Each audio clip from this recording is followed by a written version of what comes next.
Thank you Lord. ഈ ദിവസങ്ങളിൽ ചിലരെ മടുത്തു പോകാതെ പ്രാർത്ഥിക്കുവാൻ ദൈവം ഒന്ന് ശക്തീകരിക്കുവാൻ പോകുകയാണ്. പ്രാർത്ഥനയുടെ അഭിഷേകമുണ്ട്. പ്രാർത്ഥിക്കുവാൻ ഇരുന്ന് കഴിഞ്ഞാൽ ദീർഘസമയങ്ങൾ പ്രാർത്ഥിക്കുവാൻ ഇരിക്കുവാൻ സാധിക്കുന്നുമുണ്ടെങ്കിലും പ്രാർത്ഥിച്ച് മടുത്തുപോയ ചിലരുണ്ടെങ്കിൽ അകത്ത് ശക്തി വ്യാപരിക്കാത്തതും കൊണ്ടല്ല, അടുത്ത തലത്തിലേക്ക് ഇന്ന് ദൈവം ചിലതിനെ ഉയർത്തുവാൻ പോകുകയാണ്. മടുത്തുപോകാതെ പ്രാർത്ഥിക്കണമെങ്കിൽ പ്രാർത്ഥനയുടെ മറുപടികൾ വരണം. കഴിഞ്ഞ ചില മാസങ്ങൾക്ക് മുൻപേ നമ്മൾ സംസാരിച്ചുകൊണ്ടിരുന്നത്, നമ്മൾ ചോദിക്കുന്നതിലും നനയ്ക്കുന്നതിലും അത്യന്തം പരം നമ്മുടെ പ്രാർത്ഥനയ്ക്ക് മറുപടി തരുവാൻ ദൈവത്തിന് പദ്ധതിയുണ്ട്. എങ്കിലും അത് വ്യാപരിക്കുന്ന ശക്തിക്കനുസരിച്ച് മാത്രമേ ഉള്ളൂ. നമ്മളുടെ അകത്ത് ഒരു ആത്മശക്തി വ്യാപരിക്കുന്നുണ്ട്. റൈറ്റ്, ഓരോരുത്തരുടെ അകത്തും ഒരു ആത്മശക്തി വ്യാപരിക്കുന്നുണ്ട്. നമ്മുടെ അകത്ത് വ്യാപരിക്കുന്ന ശക്തിക്കനുസരിച്ച് ദൈവം പ്രാർത്ഥനയ്ക്ക് മറുപടി തരും. ഇന്ന് അതിന്റെ അടുത്ത തലത്തിലേക്ക് ഇറങ്ങുവാൻ പോകുകയാണ്. മടുത്തു പോകാതെ പ്രാർത്ഥിക്കുവാൻ ശക്തിയുടെ ഒരു പകർച്ച മാത്രമല്ല, അധികാരത്തെക്കുറിച്ചുള്ള ഒരു കാഴ്ചപ്പാടും ദൈവം ആഗ്രഹിക്കുകയാണ്. മടുത്തു പോകാതെ പ്രാർത്ഥിക്കുവാൻ. പ്രാർത്ഥനയിൽ മടുപ്പ് വരാൻ കാര്യമെന്ത്? പ്രാർത്ഥനയ്ക്ക് മറുപടിയില്ല എന്ന് 1 വർഷമായി, 2 വർഷമായി, 3 വർഷമായി, വർഷങ്ങളായി പ്രാർത്ഥനയ്ക്കും നമ്മളുടെ ആവശ്യങ്ങൾക്കും യാതൊരു രീതിയിലും ദൈവത്തിങ്കിൽ നിന്നൊരു മറുപടിയില്ല എന്ന് കാണുമ്പോൾ മടുത്തു പോകാൻ സാധ്യതയുണ്ട്. ദൈവത്തിന്റെ വചനത്തിൽ യേശു കർത്താവ് ഈസ് എ മാസ്റ്റർ കമ്മ്യൂണിക്കേറ്റർ. ഏറ്റവും ആഴമേറിയ ആശയങ്ങൾ, ഏറ്റവും ആഴമേറിയ ദൈവിക ആലോചനകൾ, ഉപദേശങ്ങൾ ഒക്കെയും വളരെ ലളിതമായി സംസാരിച്ച് മനുഷ്യർക്ക് ആഴമേറിയ മാർമിക വിഷയങ്ങൾ സംസാരിച്ച് നൽകിയ യേശു കർത്താവിന്റെ വാക്കുകൾ ഒന്ന് അല്പം വിശാലമായി നമ്മൾ ചിന്തിക്കുവാൻ പോകുകയാണ്. കർത്താവ് ഇവിടെ പറയുന്നു, നിങ്ങൾ പ്രാർത്ഥിക്കുമ്പോൾ ശക്തിയോടെ പ്രാർത്ഥിച്ചാലും ചിലപ്പോൾ മറുപടി വരികയില്ല. മറുപടി വന്നില്ലെങ്കിൽ നിങ്ങൾ മടുത്തു പോകരുത്. മടുത്തു പോകാതെ പ്രാർത്ഥിക്കുവാൻ ഞാൻ ചില ആലോചനകൾ നിങ്ങൾക്ക് പറഞ്ഞു തരാം. മടുത്തു പോകാതെ പ്രാർത്ഥിക്കുവാൻ യേശു കർത്താവ് പറഞ്ഞ ആലോചന അത് മനസ്സിലാക്കണമെങ്കിൽ 11-ാം അധ്യായത്തിന്റെ 1-ാം വാക്യവും 2-ാം വാക്യവും വായിക്കുമ്പോൾ കാണുന്നു, ഞങ്ങളെ പ്രാർത്ഥിക്കുവാൻ പഠിപ്പിക്കണം എന്ന് ഒരു ശിഷ്യൻ യേശു കർത്താവിനോട് ആവശ്യപ്പെട്ടു. ലൂക്കോസിന്റെ സുവിശേഷം 11-ാം അധ്യായം 1-2 വാക്യങ്ങൾ പെട്ടെന്ന് വായിക്കണം. അവൻ ഒരു സ്ഥലത്ത് പ്രാർത്ഥിച്ചുകൊണ്ടിരുന്നു. തീർന്ന ശേഷം ശിഷ്യന്മാരിൽ ഒരുത്തൻ അവനോട്, കർത്താവെ, യോഹന്നാൻ തന്റെ ശിഷ്യന്മാരെ പഠിപ്പിച്ചതുപോലെ ഞങ്ങളെയും പ്രാർത്ഥിപ്പാൻ പഠിപ്പിക്കണമേ എന്ന് പറഞ്ഞു. അവൻ അവരോട് പറഞ്ഞത്, നിങ്ങൾ പ്രാർത്ഥിക്കുമ്പോൾ ചൊല്ലേണ്ടിയത്, സ്വർഗസ്ഥനായ ഞങ്ങളുടെ പിതാവേ. യേശു കർത്താവ് പ്രാർത്ഥിക്കുവാൻ ആദ്യത്തെ സ്റ്റെപ്പ്, ആത്മതലത്തിൽ ഉയർന്നു വരുന്നവരോട് ആദ്യത്തെ സ്റ്റെപ്പിൽ പറയുകയാണ്, നിങ്ങൾ പ്രാർത്ഥിക്കുമ്പോൾ സ്വർഗസ്ഥനായ ഞങ്ങളുടെ പിതാവേ, പിതാവുമായിട്ടുള്ളൊരു ബന്ധത്തിൽ പ്രാർത്ഥിക്കുവാൻ കർത്താവ് ആവശ്യപ്പെട്ടു. 11, 12, 13 3 വാക്യങ്ങൾ ഓടിച്ചു വായിക്കാമെങ്കിൽ വളരെ ആഴമായ കാര്യങ്ങൾ കാണുവാൻ സാധിക്കും. 11, 12, 13. എന്നാൽ നിങ്ങളിൽ ഒരപ്പനോട് മകൻ അപ്പം ചോദിച്ചാൽ അവന് കല്ല് കൊടുക്കുമോ? അല്ല, മീൻ ചോദിച്ചാൽ മീനിന് പകരം പാമ്പിനെ കൊടുക്കുമോ? മുട്ട ചോദിച്ചാൽ തേളിനെ കൊടുക്കുമോ? അങ്ങനെ ദോഷികളായ നിങ്ങൾ നിങ്ങളുടെ മക്കൾക്ക് നല്ല ദാനങ്ങളെ കൊടുപ്പാൻ അറിയുന്നുവെങ്കിൽ സ്വർഗസ്ഥനായ പിതാവ് തന്നോട് യാചിക്കുന്നവർക്ക് പരിശുദ്ധാത്മാവിനെ എത്രയധികം കൊടുക്കും? പരിശുദ്ധാത്മാവിനെ നൽകും, നല്ല ദാനങ്ങൾ നൽകും എന്ന് പറഞ്ഞ് കർത്താവ് പിതാവും മക്കളും തമ്മിലുള്ള ബന്ധത്തെക്കുറിച്ച് സംസാരിക്കുന്നത് ഈ വാക്യത്തിൽ കാണുവാൻ സാധിക്കും. യേശു കർത്താവ് പഠിപ്പിക്കുകയാണ്, നിങ്ങൾ വ്യക്തിപരമായ ആവശ്യങ്ങൾ, അന്നന്നത്തേക്കുള്ള അപ്പം, ഞങ്ങൾക്ക് ആവശ്യമുള്ള വസ്ത്രം, ഞങ്ങൾ ക്ഷമിക്കുന്നത് പോലെ ഞങ്ങളോട് ക്ഷമിക്കുക. വ്യക്തിപരമായിട്ടുള്ള കാര്യങ്ങൾ നിങ്ങൾ പിതാവിനോട് സംസാരിക്കുന്നത് പോലെ, ടോക്ക് ടു ദ ഫാദർ, നിങ്ങൾ പിതാവിനോട് സംസാരിക്കുക, നിങ്ങൾക്ക് തരും. അടുത്ത ലെവലിൽ വരുമ്പോൾ, ഇത് ഞാൻ എക്സ്പ്ലെയിൻ ചെയ്യാൻ ആഗ്രഹിക്കുന്നില്ല, 11-ാം അധ്യായത്തിന്റെ തന്നെ 5-ാം വാക്യത്തിൽ അടുത്ത ലെവലിലേക്ക് ഉയരുന്ന ഒരു പ്രാർത്ഥനയെക്കുറിച്ച് പറയുകയാണ്. വായിച്ചാട്ട് 11:5. പിന്നെ അവൻ അവരോട് പറഞ്ഞത്, നിങ്ങളിൽ ആർക്കെങ്കിലും ഒരു സ്നേഹിതനുണ്ട് എന്നിരിക്കട്ടെ. അവൻ അർദ്ധരാത്രിക്ക് അവന്റെ അടുക്കൽ ചെന്ന്, സ്നേഹിത, എനിക്ക് 3 അപ്പം വായ്പ തരണം. മതി, 3 അപ്പം വായ്പ തരണം. കാര്യം എന്റെ ഭവനത്തിൽ മറ്റൊരു സ്നേഹിതൻ വന്നിട്ടുണ്ട്, എനിക്കുള്ള ആവശ്യമല്ല, എന്റെ ആവശ്യമാണെങ്കിൽ ഞാൻ പിതാവിനോട് സംസാരിക്കുമെങ്കിലും എന്റെ ആവശ്യമല്ല, മറ്റൊരു വ്യക്തിക്ക് വേണ്ടി മധ്യസ്ഥത അണയ്ക്കുകയാണെങ്കിൽ അങ്ങോട്ട് ഞാൻ അധികം നിൽക്കുവാൻ സാധിക്കുകയില്ല. എങ്കിലും വളരെ ഡീപ്പായിട്ടുള്ള ആലോചനകൾ, ആത്മീയ മർമ്മങ്ങൾ യേശു കർത്താവ് ഈ വാക്യങ്ങളിൽ സംസാരിക്കുകയാണ്. പറയുകയാണ്, the moment you get into intercession, മധ്യസ്ഥതയിലേക്ക് കടക്കുമ്പോൾ ഒരു കാര്യം മനസ്സിലാക്കണം, പിതാവ് അപ്പനോട് ചോദിക്കുന്ന ദാനങ്ങൾ പോലെ ചോദിക്കുകയല്ല. 3 അപ്പം ദാനമായിട്ടല്ല, വായ്പയായിട്ട്. യു ലെൻഡ് മീ, എനിക്ക് കടം തരാമോ, വായ്പ തരാമോ? There is A liability. മധ്യസ്ഥ പ്രാർത്ഥനയ്ക്കകത്ത് ഏതോ ഒരു ലയബിലിറ്റി ഉണ്ട്. അങ്ങനെ മാത്രം പറഞ്ഞ് വിടട്ടെ. മറ്റൊരു പ്രാവശ്യം മധ്യസ്ഥ പ്രാർത്ഥനയെ കുറിച്ച് പറയുമ്പോൾ അതിനെക്കുറിച്ച് സംസാരിക്കാൻ സാധിക്കും. അങ്ങനെ പിതാവിനോട് പ്രാർത്ഥിക്കുക. 2, മധ്യസ്ഥത അണയ്ക്കുമ്പോൾ സ്നേഹിതൻ എന്ന സ്ഥാനത്തേക്ക് ഒരു വളർച്ചയുണ്ടെങ്കിലും അതിന്റെ മറുവശങ്ങൾ കർത്താവ് ഈ വാക്യങ്ങളിലും മറ്റുള്ള വാക്യങ്ങളിലും സുവിശേഷങ്ങളിൽ പറയുന്നു. അതിനുശേഷം പറയുകയാണ്, എന്നൊക്കെ ആയിരുന്നാലും ആത്മാവിൽ പിതാവിനോട് പ്രാർത്ഥിച്ചാലും, ആത്മാവിൽ മധ്യസ്ഥത അണച്ച് പ്രാർത്ഥിച്ചാലും, ശക്തിയോടെ പ്രാർത്ഥിച്ചാലും ചിലപ്പോൾ പ്രാർത്ഥനയ്ക്ക് മറുപടി വരാതിരിക്കുവാൻ നിങ്ങളുടെ പ്രാർത്ഥനയുടെ തലത്തിൽ നിങ്ങൾ വീണ്ടും ഉയരണം. അപ്പോൾ പറയുകയാണ്, മടുത്തു പോകാതെ പ്രാർത്ഥിക്കുവാൻ 18-ാം അധ്യായമായപ്പോഴത്തേക്ക് പറയുകയാണ്, നിങ്ങൾ പ്രാർത്ഥിക്കുമ്പോൾ പിതാവിനോട് പ്രാർത്ഥിക്കുന്നത് പോലെ തന്നെയാണെങ്കിലും, ഒരു സ്നേഹിതനോട് സംസാരിക്കുന്നത് പോലെ തന്നെയാണെങ്കിലും, നിങ്ങളുടെ പ്രാർത്ഥനയിൽ നിങ്ങൾ അടുത്ത തലത്തിലേക്ക് നിങ്ങളുടെ അറിവും നിങ്ങളുടെ കാഴ്ചപ്പാടും നിങ്ങളുടെ വിശ്വാസവും ഉയർന്നിരിക്കണം. ഇവിടെ പ്രാർത്ഥിക്കുമ്പോൾ ഒരു ജഡ്ജ്, ഒരു ന്യായാധിപതിയുടെ ചിത്രം മുൻപിൽ കൊണ്ടുവരികയാണ്. കർത്താവിന് ദൈവത്തെ പല മുഖങ്ങളിൽ നമുക്ക് മനസ്സിലാക്കുവാൻ സാധിക്കും. സൃഷ്ടിതാവായ ദൈവം, എവിടെയെങ്കിലും സൃഷ്ടിതാവായ ദൈവത്തെ കുറിച്ച് പറഞ്ഞാൽ പറയും സർവശക്തൻ, വീരനാം ദൈവം. വായിക്കേണ്ട യെശയ്യാ പ്രവചനം 40-ാം അധ്യായത്തിൽ കാണുവാൻ സാധിക്കും. സൃഷ്ടിച്ചവനായ ദൈവത്തെ കുറിച്ച് പറയുമ്പോൾ ഹീസ് ഓൾ പവർഫുൾ, സർവശക്തനാണ്, ഹീസ് മൈറ്റി, വീരനാം ദൈവമാണ്. സൃഷ്ടിതാവായി പറയുമ്പോൾ ഇങ്ങനെയുള്ള വാക്കുകൾ കാണുവാൻ സാധിക്കും. കർത്താവായി നമ്മളുടെ ജീവിതത്തിൽ വരുമ്പോൾ ദൈവത്തിന്റെ മനോഭാവങ്ങൾ, ദൈവത്തിന്റെ ഡിമാൻഡ്സ്, കർത്താവ് നമ്മളിൽ നിന്ന് ആഗ്രഹിക്കുന്നത് മാറുന്നതായി കാണുവാൻ സാധിക്കും. ദയവായിട്ട് അത് വായിക്കണം. ലേവ്യ പുസ്തകം 20-ാം അധ്യായം 26-ാം വാക്യത്തിൽ ഒരു കർത്താവ് എന്ന നാമത്തിൽ ദൈവം നമ്മളോട് ബന്ധപ്പെടുമ്പോൾ, സൃഷ്ടിതാവ് എന്നല്ല കർത്താവ് എന്ന് വരുമ്പോൾ വാഗ്ദത്തങ്ങൾക്കും പ്രവൃത്തികൾക്കും എല്ലാം വ്യത്യാസമുണ്ടാകും. വായിച്ചാട്ട് ലേവ്യ 20:26. നിങ്ങൾ എനിക്ക് വിശുദ്ധന്മാരായിരിക്കണം, യഹോവയായ ഞാൻ വിശുദ്ധനാകൊണ്ട് നിങ്ങളും എനിക്ക് വിശുദ്ധന്മാരായിരിക്കണം. I the Lord am holy. ഞാൻ വിശുദ്ധനായ ദൈവം എന്ന് പറയുമ്പോൾ ഞാൻ കർത്താവായി വിശുദ്ധനായി ആയിരിക്കുന്നത്. If I be your Lord, ഞാൻ നിങ്ങളുടെ കർത്താവാണെങ്കിൽ, ഞാൻ നിങ്ങളുടെ ജീവിതത്തിൽ കർത്തൃത്വം നടത്തുന്നെങ്കിൽ, നിങ്ങൾ എന്നെ സൃഷ്ടിതാവായി അംഗീകരിക്കുന്നു, ലോകത്തെയും സകലത്തെയും സൃഷ്ടിച്ചത് ഞാനാണെന്ന് നിങ്ങൾ അംഗീകരിക്കുന്നു. അവിടം കൊണ്ട് നിർത്തുവാനല്ല, നിങ്ങൾ എന്നെ കർത്താവായി അംഗീകരിക്കുന്നെങ്കിൽ, ചില വാക്കുകൾ കീ ആയി, സർവശക്തൻ എന്നല്ല അവിടെ പറയുന്നത്. കർത്താവായി വരുമ്പോൾ ബലവാൻ, വീരൻ എന്നല്ല അവിടെ പറയുന്നത്. എവിടെയെങ്കിലും കർത്താവ് എന്ന് പറഞ്ഞാൽ നിങ്ങൾ എന്നെ കർത്താവേ കർത്താവേ എന്ന് വിളിക്കുകയും ഞാൻ പറയുന്ന വാക്കുകൾ അനുസരിക്കാതിരിക്കുകയും ചെയ്യുന്നത് എന്ത്? നിങ്ങൾ എന്നെ കർത്താവ് എന്ന് വിളിക്കുകയാണെങ്കിൽ നിങ്ങൾ എനിക്ക് വിശുദ്ധ ജനമായിരിക്കണം. മറ്റുള്ളവരിൽ നിന്നും ഞാൻ നിങ്ങളെ വേർതിരിച്ച് നിങ്ങൾ വേർപാടുള്ളവരാണെങ്കിൽ മാത്രമേ ഞാൻ നിങ്ങൾക്ക് കർത്താവായിരിക്കുകയുള്ളൂ. Lord, God the lord. അടുത്തത് ഗോഡ് ദി മാസ്റ്റർ, നമ്മളുടെ യജമാനനാകണമെങ്കിൽ ഒരു വാക്യം വായിച്ചട്ടെ, മത്തായി 6:24. No man can serve two masters. മത്തായി 6:24. 2 യജമാനന്മാരെ സേവിപ്പാൻ ആർക്കും കഴിയുകയില്ല. അങ്ങനെ ചെയ്താൽ ഒരുത്തനെ പകച്ച് മറ്റവനെ സ്നേഹിക്കും, അല്ലെങ്കിൽ ഒരുത്തനോട് പറ്റിച്ചേർന്ന് മറ്റവനെ നിരസിക്കും. കർത്താവ് എന്നുള്ള സ്ഥാനത്തു നിന്ന് ദൈവത്തിന്റെ ബന്ധത്തിന് അല്പം കൂടെ ഒരു ഇന്റിമസി, അല്പം കൂടെ ഒരു അടുപ്പം. സൃഷ്ടിതാവായപ്പോൾ സർവശക്തൻ, കർത്താവായപ്പോൾ നിങ്ങൾ വിശുദ്ധരായിരിക്കണം. ഇപ്പോൾ പറയുകയാണ് വിശുദ്ധരായിരുന്നാൽ മാത്രം പോരാ, ഞാൻ നിങ്ങളുടെ യജമാനനാണെങ്കിൽ, ഈ ദേശത്ത് കർത്തൃത്വം നടത്തുന്ന ഒരു രാജാവുണ്ടെങ്കിൽ ആ രാജാവിന്റെ കർത്തൃത്വത്തിൽ എല്ലാവരും ആണെങ്കിലും രാജാവിന്റെ ഉടമസ്ഥതയിൽ രാജാവ് യജമാനൻ എന്ന് പറയുന്ന ചിലത് മാത്രമേ കാണുകയുള്ളൂ. എല്ലാവർക്കും കർത്താവാണ്. എങ്കിലും നിങ്ങൾ എന്നെ യജമാനനായി കാണുന്നെങ്കിൽ നിങ്ങൾ ഒരു കാര്യം മനസ്സിലാക്കണം, നിങ്ങൾ എനിക്ക് വേണ്ടി അധ്വാനിച്ചാൽ പോരാ, നിങ്ങൾ എനിക്ക് വേണ്ടി പ്രവർത്തിച്ചാൽ പോരാ, നിങ്ങൾ എനിക്ക് വേണ്ടി ജീവിച്ചാൽ പോരാ, നിങ്ങൾ എന്നെ സേവിക്കണം. നിങ്ങൾ അധ്വാനിക്കുന്നുണ്ട് എങ്കിലും എന്നെ സേവിക്കുവാൻ സാധിക്കുമോ? കഴിഞ്ഞ ആഴ്ചകളിൽ ഞാൻ പറഞ്ഞു, അബാദ് എന്ന വാക്കാണ് എബ്രായ ഭാഷയിൽ സർവ്, സേവിക്കുക എന്നുള്ളതിന് കൊടുത്തിരിക്കുന്നത്. അതിന്റെ അർത്ഥം എന്താണ്?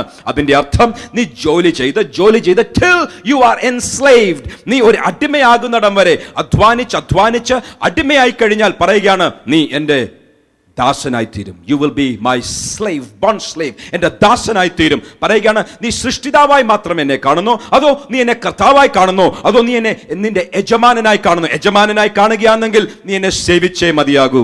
2 യജമാനന്മാരെ ആർക്കും സേവിക്കുവാൻ സാധിക്കുകയില്ല. 2 പേർക്ക് വേണ്ടി ജോലി ചെയ്യുവാൻ സാധിക്കും. പകൽ ഒരു ഷിഫ്റ്റ് ചെയ്യുക, രാത്രി മറ്റൊരു കമ്പനിയിൽ ജോലിക്ക് വേണ്ടി പ്രവർത്തിക്കുക. അത് അധ്വാനിക്കുവാൻ സാധിക്കും, ജോലി ചെയ്യുവാൻ സാധിക്കും. സേവിക്കണമെങ്കിൽ ഒരുത്തനെ മാത്രമേ സേവിക്കുവാൻ സാധിക്കുകയുള്ളൂ. ഒന്നിൽ പണത്തെ സേവിക്കും, ഇല്ലെങ്കിൽ ദൈവത്തെ സേവിക്കും. 2 വേണ്ടിയും അധ്വാനിക്കും, എങ്കിലും സേവിക്കുന്നത് ഒന്നിനു വേണ്ടി മാത്രമായിരിക്കും. ഞാൻ ചോദിക്കട്ടെ, ഇന്ന് ഓഫീസിൽ പോയി ജോലി ചെയ്യുന്നവർ, ബിസിനസ് ചെയ്യുന്നവർ, നമ്മൾ സേവിക്കുന്നത് ആരെയാണ്? നമ്മൾ ആ അടിമകളായി തീർന്നു. പണത്തിന് അടിമയായോ അതോ ദൈവത്തിന് അടിമയായി തീർന്നു? പൗലോസ് അപ്പോസ്തലൻ പറയുകയാണ്, ഞാൻ എന്റെ കർത്താവായ യേശുവിന്റെ അടിമയാണ്, ദാസനാണ്. കാര്യം ഞാൻ കർത്താവിന് വേണ്ടി പ്രവർത്തിച്ചു, അധ്വാനിച്ചു എന്ന് മാത്രമല്ല, എന്റെ പ്രവൃത്തിയും അധ്വാനവും ഒക്കെ കഴിഞ്ഞപ്പോൾ എന്റെ മനസ്സ് അതുമായി ഇഴുകിച്ചേർന്ന് ഇനിയും എനിക്ക് പണത്തോടും സ്ഥാനമാനങ്ങളോടും അല്ല നോട്ടം, എനിക്ക് സ്റ്റേജിനോടും പ്രസംഗിക്കുവാനുള്ള അവസരങ്ങളോടും അല്ല നോട്ടം. എന്റെ നോട്ടം എങ്ങനെയെങ്കിലും എന്റെ കർത്താവിന് വേണ്ടി എനിക്ക് അധികം ചെയ്യണം. അവന്റെ പുനരുത്ഥാനത്തിന്റെ ശക്തി ഒന്നറിയണം, അവന്റെ സേവ ചെയ്യണം. അവനെ സേവിക്കുവാൻ ഞാൻ തിരിഞ്ഞതും കൊണ്ട് അവന്റെ ദാസനായി തീർന്നു. അടുത്തത് ഗോഡ് ദി ഫാദർ, പിതാവായ ദൈവം പറയുകയാണ്, ഒക്കെ ഒരു വാക്യം വായിച്ചോട്ടെ. യോഹന്നാന്റെ 1-ാം ലേഖനം 3-ാം അധ്യായം 1-ാം വാക്യം. 1 യോഹന്നാൻ 3:1. കാൺമീൻ നാം ദൈവമക്കൾ എന്ന് വിളിക്കപ്പെടുവാൻ പിതാവ് നമുക്ക് എത്ര വലിയ സ്നേഹം നൽകിയിരിക്കുന്നു. പിതാവ് എന്ന വാക്ക് വരുമ്പോൾ സ്നേഹം. സൃഷ്ടിതാവ്, സർവശക്തൻ, വീരൻ, ഭയങ്കര ദൈവം. കർത്താവ് എന്ന് പറയുമ്പോൾ വിശുദ്ധൻ, അനുസരിക്കുവാൻ യോഗ്യനായവൻ, അനുസരണത്തിനു വേണ്ടി നമ്മളെ തന്നെ സമർപ്പിക്കുക. യജമാനൻ എന്ന് പറയുമ്പോൾ സേവിക്കുക, സർവ് ഹിം. ഇപ്പോൾ പറയുകയാണ് പിതാവാണെങ്കിൽ നിങ്ങളെ സ്നേഹിക്കും. ഫ്രണ്ട്, ഞാൻ പറഞ്ഞു ലൂക്കോസിന്റെ സുവിശേഷം 18-ാം അധ്യായമായപ്പോഴത്തേക്ക് കർത്താവിനോടുള്ള ബന്ധത്തിൽ അല്പം കൂടെ വളരുക. ഒരു മകൻ ശൈശവത്വത്തിലായിരിക്കുമ്പോൾ nothing more than a servant and a slave. ഒരു ദാസനേക്കാൾ യാതൊരു മെച്ചവുമില്ല. എങ്കിലും അവൻ പ്രായപൂർത്തിയിലേക്ക് വളരുമ്പോൾ അവൻ മകനാണ്, അതിലുപരി ഒരു സ്നേഹിതന്റെ സ്ഥാനത്തേക്ക് വരും. മോശയെ കുറിച്ച് പറയുകയാണ്, മുഖാമുഖമായി ഞാൻ സംസാരിച്ച എന്റെ ദാസനും എന്റെ സ്നേഹിതനുമായ മോശ. അവിടെയാണ് മധ്യസ്ഥത ഉയരുന്നത്. മധ്യസ്ഥതയെ കുറിച്ച് പിന്നെ എപ്പോഴെങ്കിലും സംസാരിക്കാം. ദൈവം സ്നേഹിതനായി വെളിപ്പെടുമ്പോൾ he becomes our friend, he communicates. നമ്മളോട് ആശയവിനിമയങ്ങൾ, നമ്മളോട് കൂട്ടായ്മ, നമ്മളോട് സഹകരണം. എപ്പോഴാണ് പിതാവെന്ന സ്ഥാനത്താണെങ്കിലും പലരും ദാസന്മാരുടെ സ്ഥാനത്താണ്. പിതാവെന്ന ദൈവത്തെ കണ്ടാലും പലരും ഇന്നും കർത്താവിന്റെ മുൻപിൽ വെറും അടിമത്വത്തിലാണെങ്കിലും സ്നേഹിതരെന്ന സ്ഥാനത്തേക്ക് കടന്നു വരാതിരിക്കുന്നവരാണ്. He wants to be our friend. നമ്മുടെ സ്നേഹിതനാകുവാൻ. സ്നേഹിതൻ എന്ന് പറയുമ്പോൾ തോളത്ത് കൈയിട്ട് നടക്കുന്നവൻ എന്നല്ല. അതിന്റെ അർത്ഥം എന്റെ സ്നേഹിതരാകുവാൻ ആഗ്രഹിക്കുന്നെങ്കിൽ നിങ്ങൾ എന്റെ കൽപ്പനകൾ അനുസരിച്ചാൽ, എന്നെ രാജാവായി അംഗീകരിച്ച് എനിക്ക് തരന്റെ ബഹുമാനം തന്ന് നിങ്ങൾ എന്റെ കൽപ്പനകൾ അതുപോലെ അനുസരിച്ചാൽ, ഞാൻ പറയുന്നത് വെറും ഒരു ആശയമായി, അഭിപ്രായമായി, നല്ല ആശയമാണ്, നല്ല വാക്കാണ് എന്ന് മാത്രം പറഞ്ഞാൽ ഞാൻ നിങ്ങളുടെ സ്നേഹിതനല്ല. ഞാൻ പറയുന്നത് നിങ്ങൾ കൽപ്പനയായി ഏറ്റെടുത്ത് എന്റെ ചെറിയ വാക്കുകൾ പോലും, എന്റെ ചെറിയ നിസ്സാരം എന്ന് നിങ്ങൾക്ക് തോന്നുന്നത് പോലും ഡ്യൂ ഡെലിജൻസ്, അതിന്റെ പൂർണ്ണ ഗൗരവത്തോടെ എടുത്ത് നിങ്ങൾ എന്റെ ചെറിയ നിസ്സാര വാക്കുകൾ പോലും കൽപ്പനയായി നിങ്ങൾ എടുത്താൽ നിങ്ങൾ എന്റെ സ്നേഹിതരായിരിക്കും. യേശു കർത്താവിന്റെ വാക്കാണ് ഞാൻ ഇപ്പോൾ ഉദ്ധരിച്ചത്.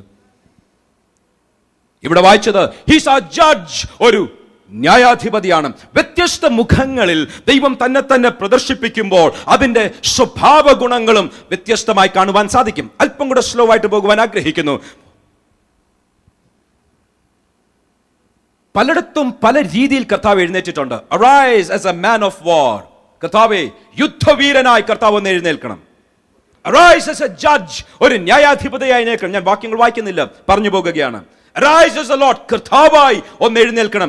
ഏത് മുഖത്തോടെ കർത്താവ് എഴുന്നേൽക്കുന്നോ അതിനനുസരിച്ച് ദൈവത്തിന്റെ പ്രവൃത്തികൾ നമ്മുടെ ജീവിതത്തിൽ കണ്ടിരിക്കും. Let me ask you this question. ഞാൻ ചോദിക്കട്ടെ, നമ്മുടെ ജീവിതത്തിൽ കർത്താവ് എങ്ങനെയാണ് എഴുന്നള്ളി വരുന്നത്? നമ്മൾ പ്രാർത്ഥിക്കുമ്പോൾ വ്യത്യസ്ത രീതികളിൽ കർത്താവ് നമ്മൾക്കായി എഴുന്നള്ളി വരും. നമ്മൾ എങ്ങനെ കർത്താവിനെ കാണുന്നു? പിതാവായി കാണുമ്പോൾ യെസ്, ഗുഡ് ഗിഫ്റ്റ്സ്, നല്ല ദാനങ്ങൾ, പ്രാർത്ഥനയ്ക്ക് മറുപടികൾ. എങ്കിലും ചിലപ്പോൾ പ്രാർത്ഥനയിൽ മടുത്തുപോകും. ഒരു സ്നേഹിതനായി കാണുമ്പോൾ അത് ചോദിക്കാം, മറ്റൊരു വ്യക്തിക്ക് വേണ്ടി മധ്യസ്ഥത അണയ്ക്കാം, എങ്കിലും ചിലപ്പോൾ മടുത്തുപോകും. ഇപ്പോൾ പറയുകയാണ്, നീ എന്നെ കാണേണ്ട വ്യക്തമായ രീതിയിൽ മനസ്സിലാക്കി ആത്മാവ് നിങ്ങളെ നടത്തുന്ന സർവ്വസത്യത്തിലും സകല സത്യത്തിലും നിങ്ങൾ എന്നെ മനസ്സിലാക്കുവാൻ ആരംഭിച്ചാൽ മടുത്തുപോകാതെ പ്രാർത്ഥിക്കുവാൻ ഞാൻ നിങ്ങൾക്ക് വെളിപ്പാട് തന്നിരിക്കും. ദൈവത്തിന്റെ വ്യത്യസ്ത മുഖങ്ങൾ ശ്രദ്ധിക്കുക. ഒന്ന്, ദൈവം ഒരു ന്യായാധിപതിയാണെങ്കിൽ എന്ത് സംഭവിക്കും? വായിക്കാം 1-2 വാക്യങ്ങൾ. റോമാലേഖനം 9-ാം അധ്യായം 13-ാം വാക്യം മുതൽ 15-ാം വാക്യം വരെ ദയവായി വായിക്കണം. റോമാലേഖനം 9-ാം അധ്യായം 13 മുതൽ 15 വരെയുള്ള വാക്യങ്ങൾ. ഞാൻ യാക്കോബിനെ സ്നേഹിച്ച് ഏശാവിനെ ദ്വേഷിച്ചിരിക്കുന്നു എന്ന് എഴുതിയിരിക്കുന്നുവല്ലോ. ആകയാൽ നാം എന്തു പറയേണ്ടു? ദൈവത്തിന്റെ പക്കൽ അനീതിയുണ്ടോ? ഒരു നാളുമില്ല. എനിക്ക് കരുണ തോന്നണം എന്നുള്ളവനോട് കരുണ തോന്നുകയും എനിക്ക് കനിവ് തോന്നണം എന്നുള്ളവനോട് കനിവ് തോന്നുകയും ചെയ്യും. ഒരിടത്ത് ദൈവം പറയുകയാണ്, ഐ ഹാവ് മെർസി, കനിവ് തോന്നണം. മനസ്സലിയണമെന്ന് തോന്നുന്നവരോട് ഞാൻ മനസ്സലിഞ്ഞിരിക്കും. അങ്ങനെ സ്നേഹിക്കണമെന്ന് തോന്നിയാൽ ഏശാവിനെ അധികം സ്നേഹിച്ച് അത് ദ്വേഷിച്ച് യാക്കോബിനെ സ്നേഹിച്ചിരിക്കും. ദൈവം അനീതിയുള്ളവനാണോ? നോ, ദൈവം അത് ചെയ്തിരിക്കും. കാര്യം ഈ കോണ്ടെക്സ്റ്റിൽ വരുമ്പോൾ കർത്താവിനെ നമ്മൾ ആദ്യജാതൻ എന്ന പദവിക്കായി ആഗ്രഹിക്കുന്ന, പിതാവും പുത്രനും എന്നുള്ളൊരു പദവി ആഗ്രഹിക്കുന്ന ഒരു യാക്കോബിനെ നോക്കി പറയുകയാണ്, ഏശാവ് തന്റെ ജ്യേഷ്ഠാവകാശം, തന്റെ പുത്രത്വത്തിലുള്ള അവകാശങ്ങൾ ഞാൻ പിതാവായി എന്നെ തന്നെ കാണേണ്ടതിന് പകരം അതിനെ അലക്ഷ്യമായി വിചാരിച്ച, പിതാവ് എന്ന സ്ഥാനത്ത് എന്നെ കാണേണ്ടിടത്ത് അതിനെ അലക്ഷ്യമായി വിചാരിച്ച ഏശാവിനെ ഞാൻ ദ്വേഷിച്ചു. പകരം എന്നോടുള്ള ബന്ധത്തിന്റെ ആഴങ്ങൾ ആഗ്രഹിച്ച് ആദ്യജാതൻ എന്ന സ്ഥാനം ആഗ്രഹിച്ച യാക്കോബിനെ ഞാൻ സ്നേഹിച്ചു. ഒരു പിതാവ് എന്ന സ്ഥാനത്ത് വരുമ്പോൾ എനിക്ക് മനസ്സലിയേണ്ടവനോട് എൻ്റെ മനസ്സലിഞ്ഞിരിക്കും, എനിക്ക് സ്നേഹം തോന്നേണ്ടവനോട് എനിക്ക് സ്നേഹം തോന്നിയിരിക്കും. പിതാവ് എന്ന സ്ഥാനത്ത് വരുമ്പോൾ ദൈവത്തിന്റെ രീതികളുടെ ഒരു രീതികൾ കാണുക. അതേസമയം അടുത്തൊരു വാക്യം വായിക്കണം, പത്രോസിന്റെ 1-ാം ലേഖനം 1-ാം അധ്യായം 17-ാം വാക്യം. അവൻ ഒരു പിതാവാണെങ്കിലും ന്യായാധിപതിയായി വരുമ്പോൾ എന്ത് സംഭവിക്കും? 1 Peter chapter number 1 and verse number 17. മുഖപക്ഷം കൂടാതെ ഓരോരുത്തന്റെ പ്രവൃത്തിക്ക് തക്കവണ്ണം ന്യായം വിധിക്കുന്നവനെ നിങ്ങൾ പിതാവ് എന്ന് വിളിക്കുന്നുവെങ്കിൽ നിങ്ങളുടെ പ്രവാസകാലം ഭയത്തോടെ കഴിപ്പീൻ. നിങ്ങളുടെ പ്രവാസകാലം വളരെ ഭയത്തോടെ കഴിക്കണം. കാര്യം, പിതാവ് എന്ന് വിളിച്ചാലും ന്യായവിധിയുടെ കർത്താവായി, ന്യായപാലനം ചെയ്യുന്നവനായി, ന്യായാധിപതിയായി അവന്റെ മുഖം നമ്മൾക്ക് വേണ്ടി ഉണർന്നു കഴിഞ്ഞാൽ പെട്ടെന്ന് കർത്താവ് പറയുന്നത്, എനിക്ക് മനസ്സലിനോട് മനസ്സലിയണം എന്നല്ല. No, I am no respecter of persons. ഞാൻ മുഖപക്ഷം പിന്നെ കാണിക്കുകയില്ല. ഏശാവും യാക്കോബും പിതാവ് എന്ന സ്ഥാനത്ത് ആദ്യജാതൻ എന്ന വാക്കിന്റെ മുൻപിൽ ഞാൻ സ്നേഹിക്കുന്നവനോട് എനിക്ക് മുഖപക്ഷമുണ്ട് എന്ന് പറയുന്ന കർത്താവ് ഇപ്പോൾ പറയുകയാണ്, ന്യായാധിപതിയായി എഴുന്നേറ്റ് കഴിഞ്ഞപ്പോൾ, when I am the judge, there is no respecter of persons. ഞാൻ ആരുടെയും മുഖപക്ഷമുള്ളവനല്ല. കർത്താവിന്റെ സ്വഭാവത്തിന്റെ ആ വശങ്ങളാണ് ഞാൻ എടുത്തു പറയുന്നത്. 2 യെരമ്യാ പ്രവചനം 31-ാം അധ്യായം അതിന്റെ 29-ാം വാക്യത്തിൽ ദൈവത്തിന്റെ പിതാവ് എന്ന സ്ഥാനത്ത് കർത്താവ് സംസാരിക്കുന്ന വാക്കുകൾ ശ്രദ്ധിക്കുക. യെരമ്യാ പ്രവചനം 31:29. അപ്പന്മാർ പച്ചമുന്തിരിങ്ങ തിന്ന് മക്കളുടെ പല്ല് പുളിച്ചു എന്ന് അവർ അന്നാളിൽ ഇനിയും പറയുകയില്ല. യെസ്, കർത്താവ് പറയുകയാണ്, ഒരു അപ്പൻ ഒരു ദോഷം ചെയ്താൽ, പാപം ചെയ്താൽ, തെറ്റ് ചെയ്താൽ മകൻ അതിന്റെ ശിക്ഷ അനുഭവിക്കേണ്ടി വരികയില്ല. എങ്ങനെയാണ് മനസ്സിലാക്കുന്നത്? അതിന്റെ 9-ാം വാക്യം വായിക്കുമ്പോൾ അറിയാം കർത്താവ് ഏത് കോണ്ടെക്സ്റ്റിൽ നിന്നാണ് സംസാരിക്കുന്നത്. 31-ാം അധ്യായം 9-ാം വാക്യം. അവർ കരഞ്ഞും കൊണ്ടുവരും, യാചിക്കുന്നവരായി ഞാൻ അവരെ കൊണ്ടുവരും. അവർ ഇടറിപ്പോകാത്ത നിരപ്പുള്ള വഴിയിൽ ഞാൻ അവരെ നീർത്തോടുകൾക്കരികെ നടത്തും. ഞാൻ ഇസ്രായേലിന് പിതാവും എഫ്രൈം എന്റെ ആദ്യജാതനുമല്ലോ.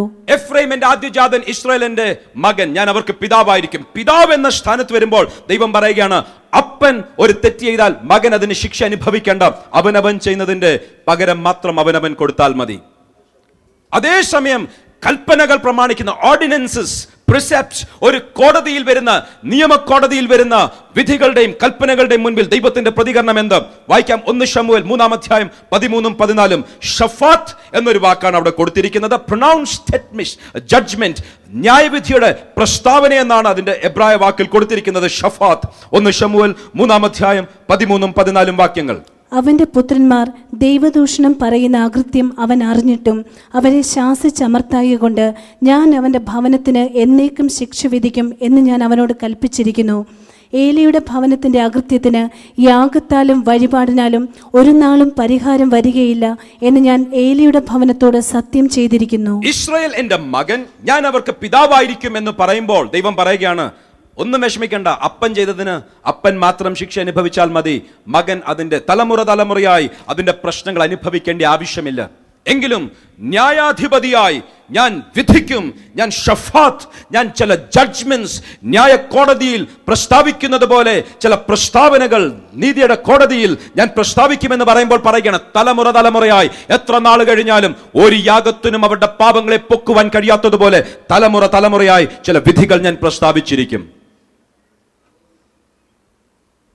എവിടെയോ പിതാവെന്ന സ്ഥാനത്തുള്ള രീതികളിൽ നിന്നും ന്യായാധിപതി എന്നുള്ള സ്ഥാനത്തേക്ക് വരുമ്പോൾ ദൈവത്തിന്റെ രീതികളിൽ, പ്രവർത്തനങ്ങളിൽ ഒക്കെയും ഒരു ചെറിയ വ്യത്യാസം കാണുവാൻ സാധിക്കും. എവിടെയാണ് ഞാൻ വരുന്നത്? നമ്മൾ പ്രാർത്ഥിക്കുമ്പോൾ പിതാവ് എന്ന സ്ഥാനത്ത് ദൈവത്തെ നിർത്തിക്കൊണ്ട് പ്രാർത്ഥിക്കുമ്പോൾ ഉള്ള ദൈവിക പ്രവർത്തികളെക്കാൾ വ്യത്യസ്തമാണ് ന്യായാധിപതി. അതുകൊണ്ടാണ് ലൂക്കോസ് സുവിശേഷം 18-ാം അധ്യായം ആകുമ്പോൾ ദൈവം പറയുന്നത്, മടുത്തുപോകാതെ പ്രാർത്ഥിക്കുവാൻ. യേശു കർത്താവിന്റെ വാക്കുകൾ ശ്രദ്ധിച്ചാൽ മടുത്തുപോകാതെ പ്രാർത്ഥിക്കുവാൻ ഞാൻ പറയാം. പിതാവിനോട് ഒരു ദാനം ചോദിച്ച ഏതോ ഒരു പ്രാർത്ഥനയുടെ അളവിലല്ല ഞാൻ ഇപ്പോൾ പ്രാർത്ഥനയെക്കുറിച്ച് പഠിപ്പിക്കുവാൻ ആഗ്രഹിക്കുന്നത്. മടുത്തുപോകാതെ പ്രാർത്ഥിക്കുവാൻ ഞാൻ പഠിപ്പിക്കുമ്പോൾ ഒരു കാര്യം പറയാം, പിതാവിനോട് പ്രാർത്ഥിക്കുന്നത് പോലെയാണെങ്കിലും ഒരു ന്യായാധിപതിയുടെ മുൻപിലാണ് നിങ്ങൾ വന്നിരിക്കുന്നത് എന്ന് മറക്കരുത്. അപ്പോൾ ദൈവത്തിന്റെ സ്വഭാവങ്ങൾക്ക് പണ്ടത്തേതുപോലല്ല, ചില കാര്യങ്ങൾ മനസ്സിലാക്കി വേണം നമ്മൾ പ്രാർത്ഥിക്കുവാൻ. ഒരു പിതാവാണെങ്കിൽ താൻ മുഖപക്ഷമുള്ളവനാണ്. താൻ ഏശാവിനെ ദ്വേഷിക്കുകയും യാക്കോബിനെ സ്നേഹിക്കുകയും ചെയ്തു. താൻ ഒരു നീതിയുള്ള ന്യായാധിപതിയായി വരുമ്പോൾ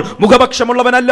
1-2 വാക്യങ്ങൾ മാത്രമേ വായിച്ചുള്ളൂ. വാക്യങ്ങൾ നൂലാമാലയായി കിടക്കുകയാണ്. അനേക വാക്യങ്ങളിൽ ഇതേ ആശയങ്ങൾ കാണുവാൻ സാധിക്കും, പഴയ നിയമത്തിലും പുതിയ നിയമത്തിലും.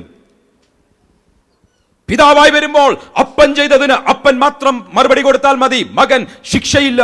പകരം ദൈവം ന്യായാധിപതിയായി വരുമ്പോൾ, ആവർത്തന പുസ്തകം വായിച്ചാട്ട്, ആവർത്തന പുസ്തകം അതിന്റെ 5-ാം അധ്യായം 9-10 വാക്യങ്ങൾ, തലമുറ തലമുറയായി 4-5 തലമുറകൾ, 3-4 തലമുറകൾ, 1000 തലമുറകൾ കാണുവാൻ സാധിക്കും. ന്യായാധിപതിയായി വരുമ്പോൾ ആവർത്തന പുസ്തകം 5-ാം അധ്യായം 9-10 വാക്യങ്ങൾ. യാതൊന്നിന്റെയും പ്രതിമയരുത്, അവയെ നമസ്കരിക്കുകയോ സേവിക്കുകയോ ചെയ്യരുത്. നിന്റെ ദൈവമായ യഹോവ എന്ന് ഞാൻ തീഷ്ണതയുള്ള ദൈവമാകുന്നു. നിന്നെ പകയ്ക്കുന്നവരിൽ പിതാക്കന്മാരുടെ അകൃത്യം 3-ാമത്തെയും 4-ാമത്തെയും തലമുറ വരെ മക്കളുടെ മേൽ സന്ദർശിക്കും. എന്നെ സ്നേഹിച്ച് എൻ്റെ കൽപ്പനകളെ പ്രമാണിക്കുന്നവർക്ക് 1000 തലമുറ വരെ ദയ കാണിക്കുകയും ചെയ്യുന്നു. ഒരിടത്ത് പറയുന്നു, അപ്പൻ പച്ചമുന്തിരി കടിച്ചാൽ മകന്റെ പല്ല് പുളിക്കുമോ? മറ്റൊരിടത്ത് പറയുക 3-ാം 4-ാമത്തെ തലമുറ വരെയും മറുപടി പറയേണ്ടി വരും. സ്നേഹിക്കുന്നവരുണ്ടോ 1000 തലമുറ വരെ ഞാൻ അവർക്ക് നന്മ ചെയ്തിരിക്കും. എവിടെയോ ദൈവത്തെക്കുറിച്ചുള്ള തിയോളജി പലർക്കും അതിനെക്കുറിച്ച് വിവരമില്ലാത്തത് കൊണ്ട് പലരും അതിനെ മനസ്സിലാക്കുന്നില്ല. Price the Lord. ഞാൻ ഓർക്കുന്നുണ്ട്, ജനറേഷണൽ കഴ്സസിനെ കുറിച്ച് ഇവിടെ സംസാരിക്കുമ്പോൾ പലർക്കും അത് ഉൾക്കൊള്ളുവാൻ പോലും സാധിക്കത്തില്ല. നമ്മുടെ സഭയെക്കുറിച്ചല്ല പറയുന്നത്, ആസ് എ ഹോൾ. ജനറേഷണൽ കഴ്സസ്, തലമുറയായി വരുന്ന ശാപങ്ങളെ കുറിച്ച് സംസാരിച്ചപ്പോൾ പലർക്കും അത് ഉൾക്കൊള്ളുവാൻ സാധിച്ചില്ല. കാര്യം, ദൈവത്തെ പിതാവായി മാത്രം മനസ്സിലാക്കി ഒരു ന്യായാധിപതി എന്ന സ്ഥാനത്ത്, ഇല്ലെങ്കിൽ ദൈവം ലോകത്തിന്റെ ന്യായാധിപതിയാണ് എന്നുള്ള അബ്രഹാം, വിശ്വാസികളുടെ പിതാവായ അബ്രഹാം പിതാവ് പറഞ്ഞ കാഴ്ചപ്പാട് പോലും ഇല്ലാതെ ദൈവത്തെ എങ്ങനെ മനസ്സിലാക്കണമെന്നറിയാൻ വയ്യാതായി പോയപ്പോൾ ദൈവത്തിന്റെ പ്രവൃത്തികളും ആത്മതലത്തിൽ കാണേണ്ട ചില മാർമിക വിഷയങ്ങൾ മനസ്സിലാക്കാതെ പലരും പോയി. ഇന്ന് പ്രാർത്ഥനയെ കുറിച്ചാണ് സംസാരിക്കുന്നത്, ജനറേഷണൽ കഴ്സസിനെ കുറിച്ചല്ല. മടുത്തു പോകാതെ പ്രാർത്ഥിക്കാൻ ഒരു കാര്യം മനസ്സിലാക്കണം. ദൈവം ഒരു ന്യായാധിപതിയായി നമ്മുടെ മുൻപിൽ വരുമ്പോൾ പ്രാർത്ഥനയ്ക്ക് അധികാരത്തോടെ പ്രാർത്ഥിക്കുവാൻ സാധിക്കും. ആത്മാവിൽ ശക്തിയോടെ പ്രാർത്ഥിക്കുമ്പോൾ പ്രാർത്ഥനയ്ക്ക് മറുപടി ഉണ്ടെങ്കിൽ, അധികാരത്തോടെ പ്രാർത്ഥിക്കുമ്പോൾ, അധികാരത്തിന്റെ തലങ്ങളെ നീതിയിൽ കൂടെ മനസ്സിലാക്കി പ്രാർത്ഥിക്കുമ്പോൾ മടുത്തു പോകാതെ പ്രാർത്ഥിക്കുവാൻ പ്രാർത്ഥനയ്ക്ക് ഉടനെ വേഗത്തിൽ ചില പ്രവൃത്തികൾ ദൈവം ചെയ്തിരിക്കും. കുറച്ചും കൂടെ കഴിയുമ്പോൾ അല്പം കൂടെ മനസ്സിലാകും. നമുക്ക് കുറച്ചും കൂടെ ആഴത്തിലേക്ക് ഇറങ്ങുവാൻ പോകുകയാണ്. ഇൻകം ടാക്സ് ഡിപ്പാർട്ട്മെന്റിൽ ചെന്നാൽ ഒരപ്പൻ ഇൻകം ടാക്സ് കെട്ടിയില്ലെങ്കിൽ മകൻ ജയിലിൽ പോകുമോ? ഇതിന്റെ അകത്ത് ഓഫീസേഴ്സ് ഒക്കെ ഇരിപ്പുണ്ട്, റിസർവ് ബാങ്കിലുള്ളവരും പലരും ഇതിന്റെ അകത്ത് ഇരിപ്പുണ്ട്. ടെൽ മീ, ഒരു അപ്പൻ ഇൻകം ടാക്സ് കെട്ടിയില്ലെങ്കിൽ മകൻ ജയിലിൽ പോകുമോ? ഇല്ല. അപ്പൻ ചെയ്ത തെറ്റിന് അപ്പനാ കൊടുക്കേണ്ടത് ശിക്ഷ, അല്ലാതെ മകന് കൊടുക്കേണ്ട. തലമുറയായി നിൽക്കുന്നതല്ല. എങ്കിലും കോർട്ടിൽ ചെന്ന് കഴിഞ്ഞാൽ അങ്ങനെയല്ല. നിന്റെ ലീഗൽ ഹയർസ് ആരാ? ഇതിന് അവകാശികൾ ആരാണ്? ഇൻഹെറിറ്റൻസ് ആരുടെയാണ്? എവിടെ നിന്ന് വന്നു? അവിടുത്തെ രീതികൾക്ക് വ്യത്യാസമുണ്ട്. പലപ്പോഴും നമ്മൾ പ്രാർത്ഥിക്കുമ്പോൾ ദൈവത്തിന്റെ ന്യായ കോടതിയുടെ മുൻപിൽ വന്നു കഴിഞ്ഞാൽ പല മറുപടിയില്ലാത്ത ചോദ്യങ്ങൾക്കും ചില മറുപടികൾ വന്നിരിക്കും. മറുപടിയില്ലാത്ത പ്രാർത്ഥനയ്ക്ക് ചില മറുപടികൾ വന്നിരിക്കും. മടുത്തു പോകാതെ പ്രാർത്ഥിക്കുവാൻ, ന്യായാധിപനായ ദൈവത്തിന്റെ സന്നിധിയിൽ വരുവാൻ ചില നിമിഷങ്ങൾ കൂടെ കഴിയുമ്പോൾ ദൈവത്തിന്റെ ആത്മാവ് ചില വെളിപ്പാടുകൾ നമുക്ക് തരട്ടെ എന്ന് പ്രാർത്ഥിക്കുകയാണ്. ദൈവം ന്യായാധിപതിയായി എഴുന്നേൽക്കുന്നത് എവിടെയൊക്കെയാണ് എഴുന്നേൽക്കുന്നത്? ഒന്ന്, ഉൽപ്പത്തി പുസ്തകം. ഇത് വായിക്കുവാൻ സമയമില്ല, പറഞ്ഞു വിടാം. ഉൽപ്പത്തി പുസ്തകം 4-ാം അധ്യായം 8 മുതൽ 13 വരെയുള്ള വാക്യം വായിക്കുമ്പോൾ, ഹാബേലും കായിനും 2 പേർ യാഗം കഴിച്ചു. അവരുടെ യാഗം കഴിഞ്ഞപ്പോൾ ഒരുത്തനിൽ ദൈവം പ്രസാദിച്ചു, അവന്റെ യാഗത്തിലും പ്രസാദിച്ചു. മറ്റൊരുത്തനിൽ ദൈവം പ്രസാദിച്ചില്ല, കായനിൽ ദൈവം പ്രസാദിച്ചില്ല, അവന്റെ യാഗത്തിലും പ്രസാദിച്ചില്ല. അല്പം കൂടെ മുൻപോട്ട് വരുമ്പോൾ കായിൻ ഹാബേലിനെ വയലിൽ വെച്ച് കൊന്നുകളഞ്ഞു. 4-ാം അധ്യായത്തിൽ കിടപ്പുണ്ട്, ഉൽപ്പത്തി പുസ്തകം 4-ാം അധ്യായത്തിൽ. വായിക്കാമോ അതിന്റെ 8 മുതലുള്ള 1-2 വാക്യങ്ങൾ വായിച്ചാട്ട്? So let me just try and explain to you. എന്നാറെ കയീൻ തൻ്റെ അനുജനായ ഹാബേലിനോട്, നാം വയലിലേക്ക് പോക എന്ന് പറഞ്ഞു. അവർ വയലിൽ ഇരിക്കുമ്പോൾ കയീൻ തൻ്റെ അനുജനായ ഹാബേലിനോട് കയർത്ത് അവനെ കൊന്നു. പിന്നെ യഹോവ കയീനോട്, നിന്റെ അനുജനായ ഹാബേൽ എവിടെയെന്ന് ചോദിച്ചതിന്, ഞാൻ അറിയുന്നില്ല, ഞാൻ എൻ്റെ അനുജന്റെ കാവൽക്കാരനോ എന്നവൻ പറഞ്ഞു. സഹോദരന്റെ കാവൽക്കാരനോ? ചോദ്യം ഉയർന്നു. വായിച്ചാട്ട്, തുടർന്ന് വായിച്ചാട്ട്. അതിന് അവൻ അരുളി ചെയ്തത്, നീ എന്തു ചെയ്തു? നിന്റെ അനുജന്റെ രക്തത്തിന്റെ ശബ്ദം ഭൂമിയിൽ നിന്ന് എന്നോട് നിലവിളിക്കുന്നു. അനുജന്റെ രക്തത്തിന്റെ ശബ്ദം ചേർന്ന് പറഞ്ഞാട്ട്, ശബ്ദം, രക്തത്തിന്റെ ശബ്ദം അതെന്നോട് വിളിച്ചപേക്ഷിക്കുക. ആ രക്തത്തിന്റെ ശബ്ദം വിളിച്ചപേക്ഷിച്ചപ്പോൾ അടുത്ത വാക്യം വായിച്ചാട്ട് എന്ത് സംഭവിച്ചു? ഇപ്പോൾ നിന്റെ അനുജന്റെ രക്തം നിന്റെ കയ്യിൽ നിന്ന് ഏറ്റുകൊള്ളുവാൻ വായി തുറന്ന ദേശം നീ വിട്ട് ശാപഗ്രസ്തനായി പോകണം. വായിച്ചാട്ട്. നീ കൃഷി ചെയ്യുമ്പോൾ നിലം ഇനി മേലാൽ നിന്റെ വീര്യം നിനക്ക് തരികയില്ല. നീ ഭൂമിയിൽ ഉഴന്നലയുന്നവനാകും. ഒരു വാക്യം കൂടെ വായിച്ചു. കയീൻ യഹോവയോട്, എൻ്റെ കുറ്റം പൊറുപ്പാൻ കഴിയുന്നതിനേക്കാൾ വലിയതാകുന്നു. ഇതാ നീ ഇന്ന് എന്നെ ആട്ടിക്കളയുന്നു. മതി. ബൈ പണിഷ്മെന്റ്, എൻ്റെ ശിക്ഷാവിധി എനിക്ക് ചുമക്കുവാൻ കഴിയുന്നതിലും വലുതാണ്. ഒരു വിധി പുറപ്പെട്ടു കഴിഞ്ഞു, പണിഷ്മെന്റ് പുറപ്പെട്ടു കഴിഞ്ഞു, ഭൂമിയെ വിധിച്ചു കഴിഞ്ഞു. ഇനി മുതൽ നീ കൃഷി ചെയ്യുന്ന ഭൂമി അതിൻ്റെ ഫലം തരികയില്ല, അതിൻ്റെ വീര്യം തരികയില്ല, അതിൻ്റെ പൂർണ്ണത നിനക്ക് ലഭിക്കുകയില്ല. നിനക്കൊരു വിധി പ്രസ്താവിക്കപ്പെട്ടു കഴിഞ്ഞു. എവിടാ വിധി പ്രസ്താവിപ്പിക്കുന്നറിയാമോ? എവിടാണ് ന്യായാധിപതി ഉണർന്നതെന്നറിയാമോ? എവിടെയോ ഒരിടത്ത് രക്തം വീണ് കിടന്ന്, രക്തം നിലത്ത് കിടന്ന്, രക്തം ശബ്ദമുയർത്തി സംസാരിച്ചപ്പോൾ ദൈവം പറയുകയാണ്, രക്തത്തിന്റെ മുൻപിൽ ഞാൻ ന്യായാധിപതിയായി ഉണർന്നു കഴിഞ്ഞു. രക്തം എവിടെയുണ്ടോ അവിടെ ദൈവം ന്യായാധിപതിയായി ഉണർന്നത്. അതുകൊണ്ടാണ് രക്തത്താൽ ധൈര്യത്തോടെ കൃപാസനത്തോടെ അടുത്തു വരുവാൻ നമ്മൾക്കൊരു പദവി ലഭിച്ചിരിക്കുന്നത്. അങ്ങോട്ട് വരാം. രക്തം എവിടെയുണ്ടോ അവിടെ ദൈവം ന്യായാധിപതിയായി വരും. അടുത്തൊരു വാക്യം വായിക്കാം. മത്തായി വായിക്കണ്ട, ഞാൻ പറഞ്ഞു വിട്ടോളാം. മത്തായി സുവിശേഷം 7-ാം അധ്യായം 1-2 വാക്യങ്ങൾ. Judge not that you be not judged. നിങ്ങൾ വിധിക്കരുത്, വിധിച്ചാൽ നിങ്ങൾ വിധിക്കപ്പെടും. ഞാൻ അങ്ങനെ വിധിക്കാറൊന്നുമില്ല, അഭിപ്രായം പറയാറേ ഉള്ളൂ. വായിക്കാം. ലൂക്കോസിന്റെ സുവിശേഷം 7-ാം അധ്യായം 40 മുതൽ 43 വരെയുള്ള വാക്യങ്ങൾ. വിധിക്കുമ്പോൾ ഓർത്തോണം, എവിടെയോ ന്യായാധിപതി നിനക്ക് വിരോധമായി വിധി പ്രസ്താവിച്ചു കഴിഞ്ഞു. ലൂക്കോസിന്റെ സുവിശേഷം 7-ാം അധ്യായം 40 മുതൽ 43 വരെ. ശീമോനെ, നിന്നോടൊന്ന് പറവാനുണ്ട് എന്ന് യേശു പറഞ്ഞതിന്, ഗുരു പറഞ്ഞാലും എന്നവൻ പറഞ്ഞു. കടം കൊടുക്കുന്ന ഒരുത്തന് 2 കടക്കാരുണ്ടായിരുന്നു. ഒരുത്തൻ 500 വെള്ളിക്കാശും മറ്റവൻ 50 വെള്ളിക്കാശും കൊടുപ്പാനുണ്ടായിരുന്നു. വീട്ടുവാൻ അവന് വകയില്ലായകയാൽ അവൻ ഇരുവർക്കും ഇളച്ചു കൊടുത്തു. എന്നാൽ അവരിൽ 6 അവനെ അധികം സ്നേഹിക്കും. അധികം ഇളച്ചു കിട്ടിയവൻ എന്ന് ഞാൻ ഊഹിക്കുന്നു എന്ന് ശീമോൻ പറഞ്ഞു. അവൻ അവനോട്, നീ വിധിച്ചത് ശരി എന്ന് പറഞ്ഞു. മതി. ശീമോൻ പറയുകയാണ്, ഞാനൊരു കാര്യം ഊഹിക്കുക. I assume, I presume, I guess, ഒരു പക്ഷേ ഇതായിരിക്കും. അസ്യൂമിങ്, ഊഹിക്കുക. യേശു പറയുക, നീ ഊഹിച്ചോ, നീ വിധിച്ചു കഴിഞ്ഞു. നീ വിധിച്ചത്. നമ്മൾ പലപ്പോഴും മറ്റുള്ളവരെ കുറിച്ച് ഊഹിച്ചും മറ്റുള്ളവരെക്കുറിച്ച് ചിന്തിച്ചും ഒക്കെ പറയുമ്പോൾ മറക്കരുത്, ഏതോ വിധികൾ നമുക്ക് വിരോധമായി ഉയരുകയാണ്. വിധിക്കരുതോ, വിധിച്ചാൽ നീ വിധിക്കപ്പെടും. കഴിഞ്ഞ ദിവസം ഒരാളെന്നോടൊന്ന് പറഞ്ഞു, പാസ്റ്ററെ, എൻ്റെ ജീവിതത്തിൽ വലിയ പ്രയാസമായി പോയി. കാര്യം ഞാൻ പോയപ്പോൾ എനിക്ക് നേരെ വന്ന വ്യക്തി എന്നെ കണ്ട് ചിരിച്ചില്ല, സംസാരിച്ചില്ല. ഞാൻ ഊഹിച്ചു എന്നോടങ്ങ് ഭയങ്കര ദേഷ്യമായിരിക്കുമെന്ന്. ആ വ്യക്തിയുടെ ജീവിതം എടുത്തപ്പോഴാണ് ആ വ്യക്തിയുടെ ഭവനത്തിൽ ആരോ മരിച്ചിട്ട് ദുഃഖത്തിൽ പോകുകയാണ്. ആ ദുഃഖത്തിൽ പോകുമ്പോൾ ആരെയും കണ്ടില്ല, ഇവരെ എന്നോട് ഇഷ്ടമില്ല എന്ന് ഊഹിച്ച് വിധിച്ചു. വിധിച്ചാൽ നിനക്ക് വിരോധമായി മറ്റൊരു വിധി ഉയർന്നിരിക്കും. രക്തം വീണാൽ വിധി ഉയരും, ന്യായാധിപതിയുടെ മുഖം തെളിഞ്ഞു വരും. വിധിച്ചാൽ, ഊഹിച്ചാൽ മതി. ഹേയ്, ഞാൻ വിധിക്കത്തൊന്നുമില്ല, എനിക്ക് തോന്നിയത് ഞാൻ പറഞ്ഞത്, ഞാൻ വിധിക്കത്തൊന്നുമില്ല, എൻ്റെ മനസ്സിൽ വന്നൊരു ചിന്ത ഞാൻ പറഞ്ഞതേ ഉള്ളൂ. വിധിച്ചാൽ നീ വിധിക്കപ്പെടും, ന്യായാധിപതി ഉണർന്നിരിക്കും. അപവാദി എവിടെയെങ്കിലും ഉണർന്നാൽ അവിടെ വിധി ഉയർന്നിരിക്കും. That is where I am coming to. എന്താണ് യേശു കർത്താവ് ന്യായാധിപതിയെ കുറിച്ച് പറയുന്നത്? കാര്യം, ഈ ന്യായാധിപതിയുടെ പ്രത്യേകത, പ്രതിയോഗി ഈ വിധവയ്ക്ക് വിരോധമായി അവിടെ ചെന്നു. ആ വാക്യവാഴ്ചത്തിലേക്ക് നമുക്ക് വരാം. ലൂക്കോസിന്റെ സുവിശേഷം 18-ാം അധ്യായത്തിൽ കർത്താവ് പറയുന്നത്, അനീതിയുള്ള ഒരു ന്യായാധിപതി ഉണ്ടായിരുന്നു. ഇത് ദൈവത്തെക്കുറിച്ചല്ല പറയുന്നത്, അനീതിയുള്ള ഒരു മനുഷ്യനെ കുറിച്ചാണ് പറയുന്നത്. ദൈവം അനീതിയുള്ളവനാണെന്നല്ല. നോ, ദൈവം നീതിയുള്ളവനാണ്, ദൈവം അനീതിയുള്ളവനല്ല. അനീതിയുള്ള ഒരു ന്യായാധിപതി ഉണ്ടായിരുന്നു. ആ അനീതിയുള്ള ന്യായാധിപതിയുടെ അടുക്കൽ വിധവയായ ഒരു സ്ത്രീ ചെന്നു. വിധവ എന്ന് പറയുമ്പോൾ സഹായിക്കുവാൻ ആരുമില്ല, ആശ്രയിക്കുവാൻ ആരുമില്ല, അവൾക്ക് വേണ്ടി എഴുന്നേറ്റ് ലയബിലിറ്റി ഏറ്റെടുക്കുവാൻ, ഇവിടെ തൊട്ടാൽ ഞാൻ നേരെ നിൽക്കും എന്ന് പറയുവാൻ ആരുമില്ല, ഒരു ഭർത്താവില്ല, മക്കളില്ല. അങ്ങനെ വിധവയായ ഒരു സ്ത്രീ, ആരും ലയബിലിറ്റി ഏറ്റെടുക്കുവാൻ, ബാധ്യത ഏറ്റെടുക്കുവാൻ ഇല്ലാത്ത ബലഹീനമായ ഒരു സ്ത്രീ, കൂടെ നിൽക്കുവാൻ ആരുമില്ലാത്ത ബലഹീനമായ ഒരു സ്ത്രീ, അവൾ നീതിയില്ലാത്ത ന്യായാധിപതിയുടെ അടുക്കൽ വന്നിട്ട് വീണ്ടും വീണ്ടും ഓർപ്പിക്കുവാൻ തുടങ്ങി. അവളുടെ കേസ് ഓർപ്പിക്കുവാൻ തുടങ്ങി. അവളുടെ കേസ് ഈ ന്യായാധിപതിയുടെ മുൻപിൽ വയ്ക്കുവാൻ തുടങ്ങി. എന്നിട്ട് പറയുകയാണ്, എനിക്കൊരു കാര്യം ചെയ്യണം, എൻ്റെ ഒരു പ്രതിയോഗിയുണ്ട്.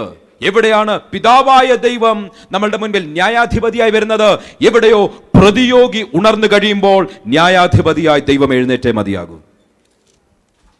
അല്പം കൂടെ ലളിതമായി പറയാം. എൻ്റെ ജീവിതത്തിൽ ഞാൻ ഒരു പ്രാർത്ഥനയുമായി ദൈവസന്നിധിയിൽ ചെന്നു.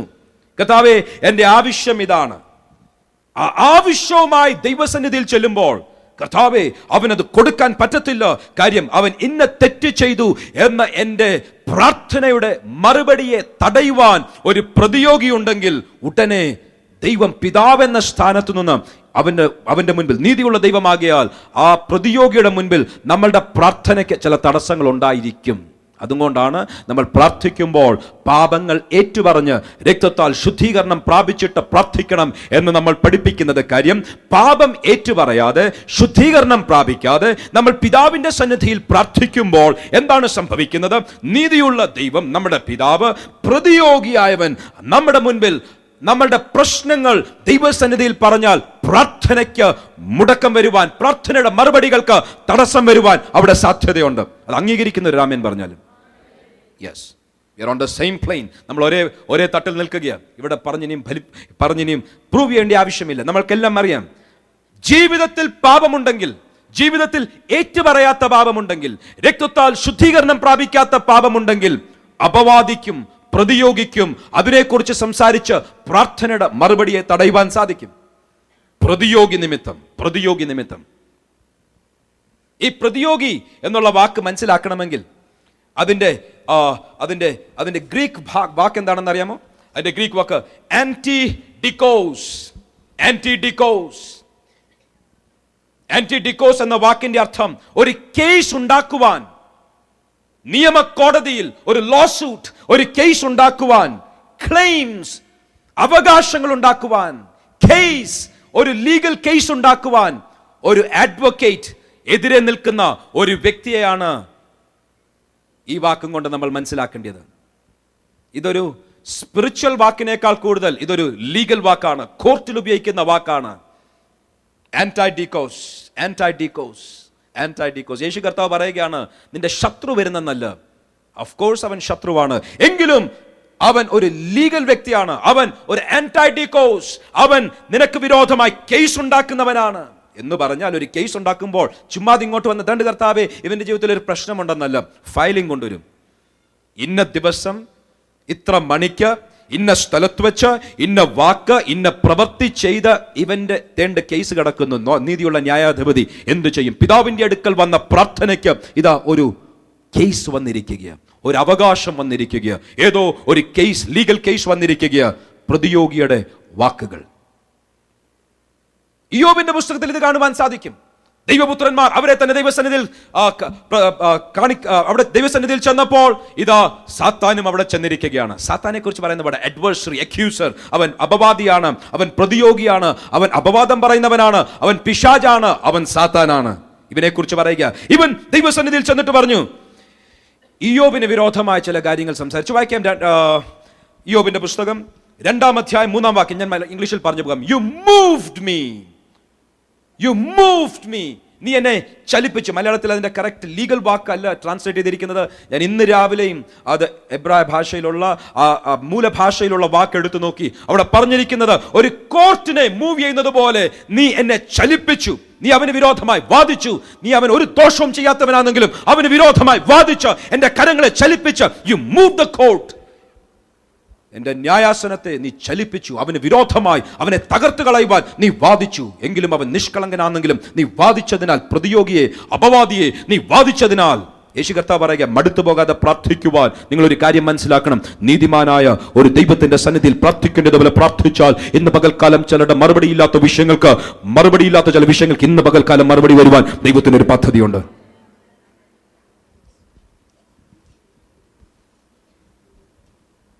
മോശയുടെ ശരീരം ഒരു ലീഗൽ ക്ലെയിമും ഇല്ല എന്ന് വിചാരിച്ചാലും അപവാദി ഇങ്ങ് വന്നു, പ്രതിയോഗി ഇങ്ങ് വന്നു, പിശാചു വന്നിട്ട് പറയുകയാണ്, ആർക്കേഞ്ചൽ മൈക്കിൾ മീഖായലിനോട് പറയുക, കൊണ്ടുപോകാൻ പറ്റത്തില്ല, ഈ ശരീരത്തെ തൊടാൻ പറ്റത്തില്ല, കാര്യം എനിക്കൊരു ലീഗൽ ക്ലെയിം ഉണ്ട്. അപവാദം പറയുന്നവൻ, പ്രതിയോഗിയായവൻ വന്ന് മോശയുടെ ശരീരത്തിന് വിരോധമായി ലീഗൽ ക്ലെയിം ഉണ്ടാക്കി. ഉൽപ്പത്തി മുതൽ വെളിപ്പാട് വരെ നോക്കിയാൽ ഈ വാക്യങ്ങൾ ഞാൻ 1-2 വാക്യങ്ങൾ കൂടെ വായിപ്പിക്കും. ഈ വാക്ക് കാണുവാൻ സാധിക്കും. എവിടെയെങ്കിലും നിയമപരമായി ഒരു കുറ്റം, ഒരു പാപം, ഒരു തെറ്റ് കാണിച്ച് ജനത്തിന് വിരോധമായി ദൈവത്തിന്റെ മറുപടികൾ, ദൈവത്തിന്റെ പദ്ധതികൾ തടയുവാൻ സാധിക്കുമെങ്കിൽ ഇവൻ പരിശ്രമിക്കും. യേശു കർത്താവ് പത്രോസിനോട് പറയുക, പത്രോസേ, ഈ പിശാചുണ്ടല്ലോ, ഈ സാത്താനുണ്ടല്ലോ, നിന്നെ പാറ്റിക്കളയുവാൻ വന്ന് പെർമിഷൻ ചോദിച്ചത്. കാര്യം നിന്നെക്കുറിച്ചുള്ള പദ്ധതി എന്ത് എന്നവന് മനസ്സിലായി. അതുകൊണ്ട് നിന്റെ പദ്ധതികളെ ബ്ലോക്ക് ചെയ്യുവാൻ, നിന്റെ ജീവിതത്തിലുള്ള ബലഹീനതകൾ എടുത്തുകൊണ്ടുവന്ന് ഒരു കേസ് പ്രസന്റ് ചെയ്യുവാൻ തക്കതുപോലെ അവൻ വന്നു. എങ്കിലും ഞാൻ സമ്മതിക്കാഞ്ഞതും കൊണ്ട് നിന്റെ വിശ്വാസം പോയി പോകാതെ ഞാൻ നിന്നെ സൂക്ഷിച്ചു. എവിടെയോ ഒരു ന്യായ കോടതിക്കകത്ത് പിശാച് നമ്മൾക്ക് വിരോധമായി വാദിക്കുന്ന ഒരു മണ്ഡലമുണ്ട് എന്ന് മറക്കരുത്.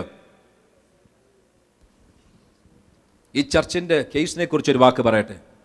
നമ്മൾ ഈ വസ്തു, ഈ 3.5 ഏക്കർ കോടികൾ കൊടുത്തു വാങ്ങിച്ചു. ഇതിൻ്റെ അകത്ത് നമുക്ക് പല ഹാൾസ് ഉണ്ട്. 15,000 സ്ക്വയർ ഫീറ്റിന്റെ ഒരു ഹാൾ ഇവിടെ, 10,000 സ്ക്വയർ ഫീറ്റിന് അടുത്തൊരു ഹാള്, സ്നാനക്കുളങ്ങൾ, സൺഡേ സ്കൂൾ ക്ലാസ്സസ്, അപ്പോൾ ഒരു 3 നില കെട്ടിടം. ഇതിൻ്റെ അകത്ത് എനിക്ക് തോന്നുന്നത് ഇഷ്ടംപോലെ ബിൽട്ടപ്പ് ഏരിയ ഉണ്ട്. നമ്മളിത് അനുഭവിക്കുന്നു. ഇവിടെ സെക്യൂരിറ്റി ഗാർഡ് ഉണ്ട്, ഇവിടെ ഇലക്ട്രിസിറ്റി ഉണ്ട്, ഇവിടെ ടെലിഫോൺ ഉണ്ട്, ഇവിടെ സകല അനുഗ്രഹങ്ങളുമുണ്ട്. എങ്കിലും ഇതിൻ്റെ അകത്ത് നമ്മൾ ആഗ്രഹിക്കുന്ന വലിയൊരു കെട്ടിടം പണിയുവാൻ വന്നപ്പോൾ ഏതോ ഒരു മനുഷ്യൻ നമ്മൾക്ക് വിറ്റവരുടെ ആരാണ്ട് ലീഗൽ ഹയേഴ്സ് ആണ് എന്ന് പറഞ്ഞ്, അവകാശികളാണെന്ന് പറഞ്ഞ് ഒരു കേസ് കൊടുത്തു. നമ്മൾക്ക് അനുഭവിക്കേണ്ട പൂർണ്ണത ഇവിടെ അനുഭവിക്കാൻ പറ്റുന്നില്ല. നിങ്ങളുടേതല്ലയോ? ആന്നു. ടാക്സ് കൊടുക്കുന്നുണ്ടോ? ഉണ്ട്. ആരുടെ പേരിലാണ്? നമ്മുടെ പേരിലാണ്. ഗവൺമെന്റിന് എന്തെങ്കിലും അറിയിക്കണമെങ്കിൽ ആരുടെ പേരിൽ എഴുതും? നമ്മുടെ പേരിൽ എഴുതും. അവകാശം ആരുടെയാണ്? നമ്മുടെയാണ്. എങ്കിലും കെട്ടിടം പണിയാൻ പറ്റുന്നുണ്ടോ? ഇല്ല. കാര്യം എന്താണ്? എവിടെയോ ഒരു കേസ് കിടപ്പുണ്ട്. ഞാൻ പറയട്ടെ, പലരുടെയും ജീവിതത്തിൽ ദൈവിക ഉദ്ദേശങ്ങളുടെ ആഴങ്ങളിലേക്ക് ഇറങ്ങുവാൻ കഴിയാതെ എവിടെയോ ഒരു പ്രതിയോഗി കിടക്കുന്നതും കൊണ്ട് പ്രാർത്ഥനയിൽ ക്ഷീണിച്ചു പോകുന്നത് പോലെ പ്രാർത്ഥനയുടെ മറുപടികൾ എവിടെ ഉടക്കി കിടക്കുകയാണെങ്കിൽ ഇന്ന് പറയട്ടെ, ഒരു ആത്മീയ വെളിപ്പാടിന്റെ മുൻപിൽ ചിലർക്ക് വേണ്ടി വേഗത്തിൽ പ്രതിക്രിയ ചെയ്യുവാൻ, പ്രതിയോഗിയുടെ മുൻപിൽ ന്യായം നടത്തുവാൻ, പ്രതിക്രിയ ചെയ്യുവാൻ ദൈവത്തിന് പദ്ധതിയുണ്ട്. ചിലരുടെ അകത്തെ വിശ്വാസം ഒന്ന് കത്തട്ടെ, ആത്മശക്തിയിൽ ചിലരൊന്ന് പ്രാർത്ഥിക്കട്ടെ. ഈ ദിവസങ്ങളിൽ ചിലർക്ക് വിരോധമായിട്ടുള്ള ചില പ്രവർത്തികളെ ദൈവം അഴിച്ചിരിക്കും. പ്രതിയോഗിയുടെ ചില വാദികളെ ദൈവം അഴിച്ചിരിക്കും. കുറച്ചും കൂടെ കഴിയുമ്പോൾ, ഒരു 9:25 കഴിയുമ്പോൾ നമ്മളൊന്ന് ശക്തമായിട്ടൊന്ന് പ്രാർത്ഥിക്കാൻ പോകുക. തയ്യാറാണോ? Praise the Lord, praise the Lord, praise the Lord. Right. So പെട്ടെന്ന് മുൻപോട്ട് പോകാം. ഈ പ്രതിയോഗി ഇയ്യോബിന് വിരോധമായി ദൈവത്തിന്റെ കോർട്ടുകളെ ചലിപ്പിച്ചു, അപവാദം പറഞ്ഞു. പ്രതിയോഗി അവന്റെ ക്ലെയിമുകൾ, കേസുകൾ കൊണ്ടിട്ടു. അതൊന്നും ഇങ്ങോട്ട് തൊടാൻ ഇന്ന് സമയമില്ല, മറ്റൊരു അവസരം വരുമ്പോൾ അത് തൊടാം. ഇയ്യോബിന്റെ പുസ്തകത്തിൽ 38 അധ്യായം മുതൽ 42 അധ്യായം വരെ ദൈവം സംസാരിക്കുന്നത് കാണുവാൻ സാധിക്കും. അതുവരെ ദൈവം മൗനമായിരിക്കുക. Can anyone make God talk? No. ആർക്കെങ്കിലും ദൈവത്തെ കൊണ്ട് സംസാരിപ്പിക്കുവാൻ സാധിക്കുമോ? ഇല്ല. ദൈവം ആരുടെയും വാക്കുകളുടെ മുൻപിൽ സംസാരിക്കുകയില്ല. എങ്കിലും 38 അധ്യായം മുതൽ ദൈവം സംസാരിക്കുവാൻ തുടങ്ങി. കാര്യം എന്താണെന്നറിയാമോ? വായിക്കാം. 37 അധ്യായത്തിന്റെ ഒടുവിലത്തെ 2 വാക്യങ്ങൾ. ഇയ്യോബ് അതുവരെ പറഞ്ഞതെല്ലാം, ദൈവത്തിന്റെ വലിപ്പം എല്ലാം പറഞ്ഞു. എങ്കിലും 37 അധ്യായമായപ്പോൾ മടുത്തുപോകാതെ പ്രാർത്ഥിക്കുവാൻ യേശു കർത്താവ് പഠിപ്പിച്ച അതേ ആശയത്തിൽ ദൈവത്തിന്റെ ന്യായ കോടതികളെ ചലിപ്പിച്ച പിശാചിന്റെ വാക്കുകൾക്ക് ഒരു മറുപടി എന്നതുപോലെ ഇയ്യോബ് സംസാരിച്ച വാക്കുകൾ ശ്രദ്ധിക്കുക. 37 അധ്യായം 23 വാക്യം. സർവശക്തനെയോ നാം കണ്ടെത്തുകയില്ല. അവൻ ശക്തിയിൽ അത്യുന്നതനാകുന്നു. അവൻ ന്യായത്തിനും പൂർണ്ണ നീതിക്കും ഭംഗം വരുത്തുന്നില്ല. അതുകൊണ്ട് മനുഷ്യർ അവനെ ഭയപ്പെടുന്നു. ജ്ഞാനികളെന്നും ഭാവിക്കുന്നവരെ അവൻ കടാക്ഷിക്കുന്നില്ല. സർവശക്തൻ, he is the judge, absolute justice. ദൈവത്തിന്റെ നീതി കോടതിയുടെ മുൻപിൽ പ്രതിയോഗിയുടെ വാക്കുകളെ ഖണ്ഡിച്ചു കളയുന്ന ചില വാക്കുകൾ ഇയ്യോബ് ഉയർത്തിയ ഉടനെ അടുത്ത അധ്യായത്തിൽ 38 അധ്യായത്തിന്റെ 1 വാക്യത്തിൽ ഇതാ ദൈവം സംസാരിച്ചു തുടങ്ങി. ഇന്ന് ചില കാര്യങ്ങൾ മനസ്സിലാക്കണം. നമ്മൾ പ്രാർത്ഥിക്കുമ്പോൾ പിതാവിനോട് പ്രാർത്ഥിച്ചാൽ നല്ല ദാനങ്ങൾ വരും. എങ്കിലും പ്രതിയോഗിയായവൻ, അപവാദിയായവൻ, പിശാചായവൻ, ഈ സാത്താനായവൻ, അവൻ ചില വാദങ്ങൾ, നമ്മളുടെ ജീവിതത്തിലുള്ള ചില വശങ്ങളെ ദൈവസന്നിധിയിൽ കോർട്ട് കേസിൽ പ്രസന്റ് ചെയ്യുന്നത് പോലെ, ലോ സൂട്ടായി പ്രസന്റ് ചെയ്യുന്നത് പോലെ ചില ശക്തമായ വാദഗതികൾ, ശക്തമായ ചില കേസുകൾ നമ്മൾക്ക് വിരോധമായി ദൈവസന്നിധിയിൽ കൊണ്ടിട്ടാൽ പ്രാർത്ഥനയ്ക്ക് മറുപടി ചിലപ്പോൾ താമസിച്ചെന്നിരിക്കും. അത് ആത്മശക്തിയിൽ പ്രാർത്ഥിക്കാത്തത് കൊണ്ടല്ല, അത് വിശ്വാസത്തോടെ പ്രാർത്ഥിക്കാത്തത് കൊണ്ടല്ല. ചിലപ്പോൾ പിശാചിന്റെ വാദുകളുടെ മുൻപിൽ ചില മറുപടികൾ താമസിച്ചെന്നിരിക്കും. അതുകൊണ്ട് what do we do? നമുക്ക് എന്ത് ചെയ്യുവാൻ സാധിക്കും? ഞാൻ ആദ്യമേ പറഞ്ഞു, ക്ഷമ ചോദിക്കാത്ത, ഏറ്റുപറയാത്ത, രക്തത്താൽ ശുദ്ധീകരണമില്ലാത്ത പാപങ്ങൾ ഉണ്ടെങ്കിൽ നമ്മളുടെ ജീവിതത്തിൽ പ്രാർത്ഥനയ്ക്ക് മറുപടി വരികയില്ല. എങ്കിലും നമ്മളുടെ എല്ലാവരുടെയും ബ്ലെസ്സിങ്, നമ്മൾ അനുഗ്രഹിക്കപ്പെടുവാൻ കാര്യം നമ്മളെല്ലാം നമ്മളുടെ പാപങ്ങൾ ഏറ്റുപറഞ്ഞതാണ്. റൈറ്റ്? നമ്മുടെ പാപങ്ങൾ ഏറ്റുപറഞ്ഞതാണ്. ഇനി നമ്മൾ ശുശ്രൂഷയിലേക്ക് കടക്കുവാൻ പോകുക. തയ്യാറാണോ? കരമുയർത്തി കാണിച്ചാട്ട്. ശുശ്രൂഷയിലേക്ക് കടക്കുവാൻ പോകുക. ഇത്രയും നേരം സംസാരിച്ചത് മനസ്സിലായവർ അടുത്ത ഒരു പ്രധാനപ്പെട്ട ശുശ്രൂഷയിലേക്ക് കടക്കുവാൻ പോകുക. കാര്യം പലരുടെയും ജീവിതത്തിൽ പല വാതുകൾ പിശാച് കൊണ്ടിട്ടതിനെ ഇന്ന് ബ്രേക്ക് ചെയ്യാനുള്ള ഇന്ന് തകർത്ത് മാറ്റുവാനുള്ള ഒരു വെളിപ്പാട് ദൈവം ചിലരുടെ അകത്തോട്ട് തരാൻ പോകുകയാണ്. വായിക്കാം യെശയ്യാ പ്രവചനം അതിന്റെ 28 അധ്യായത്തിന്റെ 18 വാക്യം നമ്മൾ ശുശ്രൂഷ ആരംഭിക്കുക. യെശയ്യാ പ്രവചനം 28 18 വാക്യം. മരണത്തോടുള്ള നിങ്ങളുടെ സഖ്യത ദുർബലമാകും. മരണത്തോടുള്ള നിങ്ങളുടെ സഖ്യത ദുർബലമാകും. പാതാളത്തോടുള്ള നിങ്ങളുടെ ഉടമ്പടി നിലനിൽക്കുകയില്ല. പാതാളത്തോടുള്ള നിന്റെ ഉടമ്പടി നിലനിൽക്കുകയില്ല. ഇംഗ്ലീഷിൽ വായിക്കാം, and your covenant with death shall be disannulled and your agreement with hell shall not stand. ഇതുമായിട്ടുള്ള ബന്ധം എന്തുവാ പാസ്റ്ററെ? പറയാം. നമ്മൾ ആരും മരണത്തോട് സഖ്യത ചെയ്തവരല്ല. നമ്മൾ ആരും പാതാളത്തോട് ഉടമ്പടിയിൽ കടന്നവരല്ല. എങ്കിലും ഒരു കാര്യം മനസ്സിലാക്കണം, യേശുവിനെ രക്ഷിതാവായി കർത്താവായി അറിയാത്ത ഒരു തലമുറ ഇന്നൊരു പക്ഷേ തലമുറകൾക്ക് മുൻപായിരിക്കും. ഇടയനില്ലാത്ത ആടുകൾ പോലെ ചിതറിപ്പോകുന്ന ആടുകളുടെ മേധാവികൾ, നേതാക്കന്മാർ, ഇല്ലെങ്കിൽ ജാതികളുടെയും കുലങ്ങളുടെയും നേതൃത്വത്തിൽ നിൽക്കുന്നവർ, അവർ പഴയ കാലത്തിലും ഇന്നും നമ്മളുടെ ഭാരതീയ സംസ്കാരത്തിൽ നമ്മൾക്കൊട്ടും പരിചയമില്ലാത്തവരല്ല. എങ്കിലും ജപ്പാൻ മുതൽ ആഫ്രിക്ക വരെ, അല്ല യൂറോപ്പ് മുതൽ അമേരിക്ക വരെ എടുത്തു കഴിഞ്ഞാൽ ലോക രാജ്യങ്ങളുടെ ചരിത്രം എടുത്തു പഠിച്ചാൽ യേശുവിൻ്റെ സുവിശേഷത്തിന്റെ വെളിച്ചം എത്തുന്നതിന് മുൻപേ കാവലിനായി, അവരുടെ ജീവിതത്തിൽ സമ്പത്തുണ്ടാകുവാനായി, സമ്പത്ത് നഷ്ടപ്പെട്ടു പോകാതിരിക്കുവാൻ, മറ്റുള്ള രാജ്യങ്ങളോ മറ്റുള്ള സൈന്യങ്ങളോ അവരെ ആക്രമിക്കാതിരിക്കുവാൻ, അവരുടെ കൃഷികൾ നശിച്ചു പോകാതിരിക്കുവാൻ, അവരുടെ തലമുറകൾ ഇല്ലാതായി പോകാതിരിക്കുവാൻ അവർ ചില അന്യായ ശക്തികളുമായി സഖ്യതയിലേക്കും ചില അന്യായ ശക്തികളുമായി ഉടമ്പടികളിലേക്കും കടന്നു.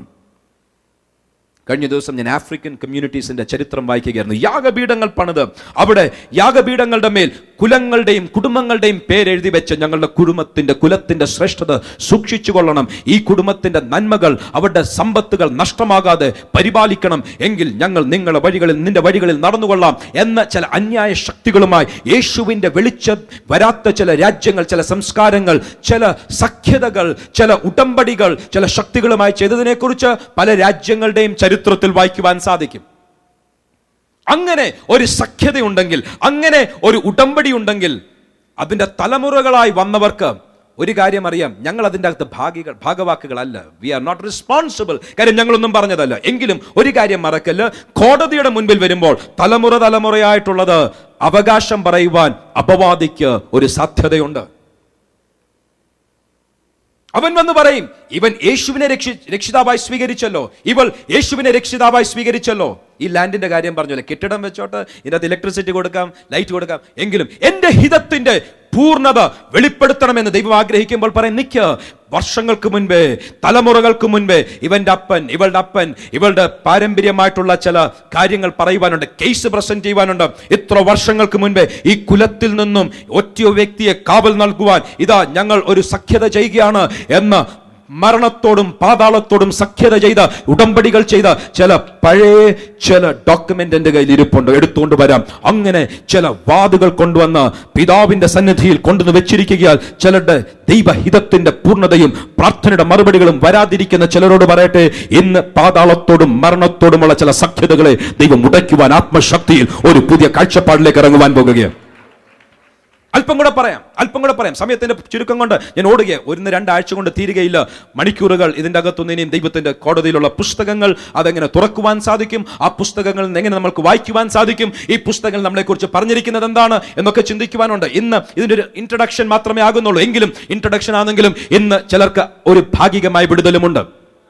മന്ത്രവാദങ്ങളാൽ, ഉടമ്പടികളാൽ പലരുടെയും ജീവിതത്തിന്റെ വഴികളെ ആ പൈശാചിക സഖ്യതയിൽ ആക്കിക്കളഞ്ഞ ചില ശക്തികൾ ഇന്ന് ദൈവസന്നിധിയിൽ വാദിക്കുക. ഞാൻ തലമുറയായി അവർക്ക് സമ്പത്ത് കൊടുത്തു, അവർക്ക് കാവൽ നൽകി, അവർക്ക് മാന്യത നൽകി, എങ്കിലും ഇപ്പോൾ അവർ എന്നെ വിട്ട് മറ്റൊരു ഉടമ്പടിയിൽ കടന്നു. ഏത് ഉടമ്പടിയാണ്? കുഞ്ഞാടിന്റെ രക്തത്തിലുള്ള ഉടമ്പടി.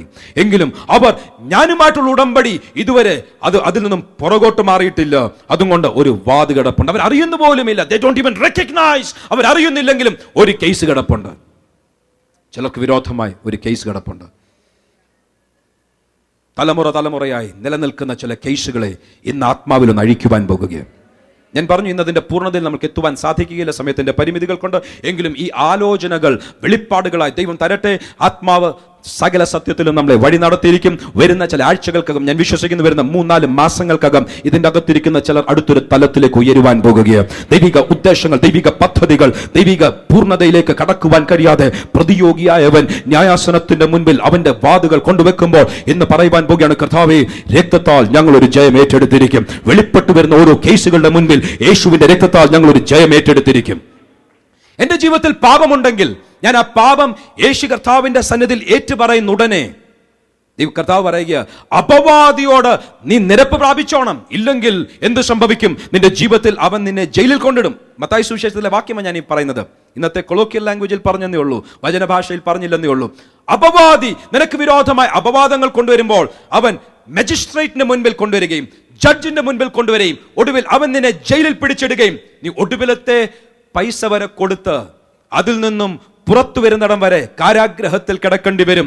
അതുകൊണ്ട് അപവാദിയോട് പെട്ടെന്ന് നിരപ്പ് പ്രാപിച്ചോണം. എങ്ങനെയാണ് അപവാദിയോട് നിരപ്പ് പ്രാപിക്കുന്നത്? പറയാം. അതെ, ഞാൻ തെറ്റ് ചെയ്തു, എന്റെ പിതാക്കന്മാർ തെറ്റ് ചെയ്തു. നെഹമ്യാവിന്റെ പുസ്തകത്തിൽ വായിക്കുവാൻ സാധിക്കും. അവർ വായിച്ചാട്ടെ, നെഹമ്യാവിന്റെ പുസ്തകം 2-ാം അധ്യായം 9-ാം വാക്യമാണെന്ന് തോന്നുന്നു. നെഹമ്യാവിന്റെ 9-ാം അധ്യായം 2-ാം വാക്യം. ഇസ്രായേൽ സന്തതിയായവർ സകല അന്യജാതിക്കാരിൽ നിന്നും വേർതിരിഞ്ഞു നിന്ന് തങ്ങളുടെ പാപങ്ങളെയും തങ്ങളുടെ പിതാക്കന്മാരുടെ അകൃത്യങ്ങളെയും ഏറ്റുപറഞ്ഞു. അവരുടെ പാപങ്ങളെ മാത്രം പറഞ്ഞാൽ പോരായോ? എന്തിനാണ് പിതാക്കന്മാരുടെ അകൃത്യങ്ങൾ ഏറ്റുപറയുന്നത്? ഇവർക്കറിയാം, എവിടെയോ ഒരു അപവാദി ഞങ്ങൾക്ക് വിരോധമായി പിതാക്കന്മാരുടെ കാലം മുതലുള്ള ചില കേസുകൾ ദൈവസന്നിധിയിൽ കൊണ്ടുവച്ചാൽ ന്യായസിംഹാസനത്തിന്റെ മുൻപിൽ ഞങ്ങൾക്ക് ഒരു പ്രതിവിധി വേണോ? ഞങ്ങൾ പിതാക്കന്മാരുടെ അകൃത്യങ്ങൾ ഏറ്റുപറഞ്ഞേ മതിയാകും. ദാനിയേലിന്റെ പ്രവചനത്തിലേക്ക് വരാം. ദാനിയേലിന്റെ പ്രവചനം 9-ാം അധ്യായം 4 മുതൽ 6 വരെയുള്ള വാക്യങ്ങൾ നിർത്തി വായിക്കണം. എന്റെ ദൈവമായ യഹോവയോട് ഞാൻ പ്രാർത്ഥിച്ച് ഏറ്റുപറഞ്ഞത് എന്തെന്നാൽ, ദാനിയേൽ പ്രാർത്ഥിക്കുകയാണ്. ഒറ്റ തെറ്റ് പറയുവാനില്ലാത്ത വിശുദ്ധനായ ദാനിയേലിനെ കുറിച്ച് പറയുകയാണ്. ദൈവസന്നിധിയിൽ ദാനിയേൽ പ്രാർത്ഥിക്കുന്നു. വായിച്ചാട്ട്. തന്നെ സ്നേഹിക്കുന്നവർക്കും തന്റെ കൽപ്പനകളെ പ്രമാണിക്കുന്നവർക്കും നിയമവും ദയയും പരിപാലിക്കുന്നവനായി മഹാനും ഭയങ്കരനുമായ ദൈവമായ കർത്താവേ, ഞങ്ങൾ പാപം ചെയ്തു. ഞാൻ പാപം ചെയ്തെന്നല്ല, ഞങ്ങൾ പാപം ചെയ്തു. കളക്റ്റീവായി സംസാരിക്കുകയാണ്. ഞങ്ങൾ പാപം ചെയ്തു. വായിച്ചാട്ട്. വികടമായി നടന്നു, ദുഷ്ടത പ്രവർത്തിച്ചു, ഞങ്ങൾ മത്സരിച്ചു, മറുതലിച്ചു. വായിച്ചാട്ട്. നിന്റെ കൽപ്പനകളും വിധികളും വിട്ടുമാറിയിരിക്കുന്നു. എനിക്കൊരു സംശയം, ദാനിയേൽ എവിടെ വെച്ച് ഇതൊക്കെ സംഭവിച്ചത്? ദാനിയേൽ പ്രവചനം ആ പുസ്തകം മുഴുവനായി വായിച്ചാൽ, ചരിത്രങ്ങൾ വായിച്ചാൽ, ദാനിയേലിന്റെ ജീവിതത്തിൽ വിശുദ്ധ ദേവന്മാരുടെ ആത്മാവിനിൽ വസിക്കുന്നു എന്ന് ജാതികീയ രാജാക്കന്മാർ അവനെ കുറിച്ച് വിരൽ ചൂണ്ടി ഒറ്റ തെറ്റ് പറയുവാനില്ലാത്ത ദാനിയേൽ പറയുകയാണ്, ഞങ്ങൾ തെറ്റ് ചെയ്തു, മറുതലിച്ചു, ഞങ്ങൾ പാപം ചെയ്തു, അകൃത്യം ചെയ്തു, ഞങ്ങളോട് ക്ഷമിക്കണം. എവിടെയാണ് തെറ്റ് സംഭവിച്ചത്? വായിച്ചാട്ട്. അടുത്ത വാക്യം കൂടെ വായിച്ചാട്ട്. ഞങ്ങളുടെ രാജാക്കന്മാരോടും പ്രഭുക്കന്മാരോടും പിതാക്കന്മാരോടും ദേശത്തിലെ സകല ജനത്തോടും നിന്റെ നാമത്തിൽ സംസാരിച്ച നിന്റെ ദാസന്മാരായ പ്രവാചകന്മാരുടെ വാക്ക് ഞങ്ങൾ കേട്ടനുസരിച്ചതുമില്ല. അവരുടെ അകൃത്യങ്ങൾ, അവരുടെ പാപങ്ങൾ ഏറ്റുപറയുകയാണ്. കാര്യം എന്ത്? ദാനിയേലിനറിയാം, എൻ്റെ ജനത്തിൻ്റെയും എൻ്റെയും വിടുതൽ വരണമെങ്കിൽ ന്യായത്തോടെ വിസ്തരിക്കുകയും വിധികൾ പുറപ്പെടുവിക്കുകയും ചെയ്യുന്ന ദൈവത്തിൻ്റെ സന്നിധിയിൽ വന്ന ഓരോ കേസും ക്യാൻസൽ ചെയ്തേ പറ്റത്തുള്ളൂ. പിതാക്കന്മാരുടെ കാലം മുതലുള്ള പലതും ഏറ്റുപറയുവാൻ ആരംഭിച്ചു. ഇന്ന് ഞാൻ ആത്മാവിൽ ചില കാര്യങ്ങൾ പറയുവാൻ ആഗ്രഹിക്കുക. നിങ്ങൾ അറിയുന്നില്ല നിങ്ങളുടെ പഴയ കാലത്ത് എന്തൊക്കെ സംഭവിച്ചെന്ന്. അതെ, നമ്മൾ യേശുവിനെ രക്ഷിതാവായി അംഗീകരിച്ചു. നിത്യത നമ്മുടെ ഉള്ളിൽ കർത്താവ് പകർന്നു കഴിഞ്ഞു, നിത്യജീവൻ പകർന്നു കഴിഞ്ഞു. അല്പം കൂടെ കയറി പറയട്ടെ, നമ്മളെ സ്വർഗസ്ഥലങ്ങളിൽ ഇരുത്തിക്കഴിഞ്ഞു. എങ്കിലും ജീവിതത്തിൽ ദൈവം സമൃദ്ധിയായ ജീവനും അതിൻ്റെ പൂർണ്ണതയും നൽകുവാൻ, ദൈവഹിതത്തിൻ്റെ ആഴങ്ങളിലേക്ക് ഇറക്കുവാൻ ദൈവം ആഗ്രഹിക്കുമ്പോൾ, പ്രാർത്ഥനയുടെ മറുപടികൾ ദൈവം തരുവാൻ ആഗ്രഹിക്കുമ്പോൾ, വാഗ്ദത്തങ്ങളുടെ നിവർത്തീകരണം ദൈവം തരുവാൻ ആഗ്രഹിക്കുമ്പോൾ, സ്വർഗത്തിൽ പോകത്തില്ലെന്നല്ല, നിത്യജീവൻ ഇല്ലെന്നല്ല, എങ്കിലും സമൃദ്ധിയായ ജീവന് വേണ്ടി ദൈവം ആഗ്രഹിച്ച് ചില നന്മകൾ തരുവാൻ ആഗ്രഹിക്കുമ്പോൾ അപവാദി അവന്റെ ഫയലുമായി ദൈവസന്നിധിയിൽ വന്നു നിൽക്കുന്നത് ചില അകത്തെ കണ്ണുകൾ കൊണ്ടൊന്ന് കാണട്ടെ. ഇന്ന് പറയുവാൻ പോകുകയാണ് ന്യായാധിപതിയോട്, കർത്താവേ, പ്രതികാരമല്ല പ്രതിക്രിയ ചെയ്ത് ഞങ്ങളെ ഇന്ന് വിടുവിച്ചെടുക്കണം. അപവാദിയുടെ അപവാദങ്ങൾ വെളിപ്പെടുത്തി തരണം. പലരുടെയും ജീവിതത്തിൽ അപവാദിയുടെ അപവാദങ്ങൾ എന്താണെന്ന് വെളിപ്പെടുന്നില്ല. That is a problem. നമ്മൾക്ക് വിരോധമായി എഴുതപ്പെട്ട രേഖകൾ എന്താ എന്ന് തിരിച്ചറിയുന്നില്ല. കാൽവറി ക്രൂശിൽ നമ്മൾക്ക് വിരോധമായിട്ടുള്ള സകല കയ്യെഴുത്തുകളെ മായ്ച്ചു കളഞ്ഞു. എങ്കിലും നമ്മൾക്ക് വിരോധമായി ഉള്ള ചില എഴുത്തുകൾ ദൈവസന്നിധിയിൽ അപവാദി കൊണ്ടുവെക്കുന്നുണ്ട്. വിരോധമായുള്ള കയ്യെഴുത്ത് മാറ്റിക്കഴിഞ്ഞു. നമ്മളെ നിത്യശിക്ഷാവധിയിൽ കൊണ്ടുവച്ചിരുന്ന ആ കയ്യെഴുത്തുകൾ മാറ്റിക്കഴിഞ്ഞു. കാൽവറി ക്രൂശിൽ അത് മാറ്റിക്കഴിഞ്ഞു. എങ്കിലും ദൈവിക വാഗ്ദത്തങ്ങളുടെയും ദൈവഹിതത്തിന്റെ പൂർണ്ണതയിൽ എത്തുവാൻ കഴിയാതെ അപവാദിയുടെ ചില അപവാദങ്ങൾ നമ്മുടെ മുൻപിൽ നിൽപ്പുണ്ട്.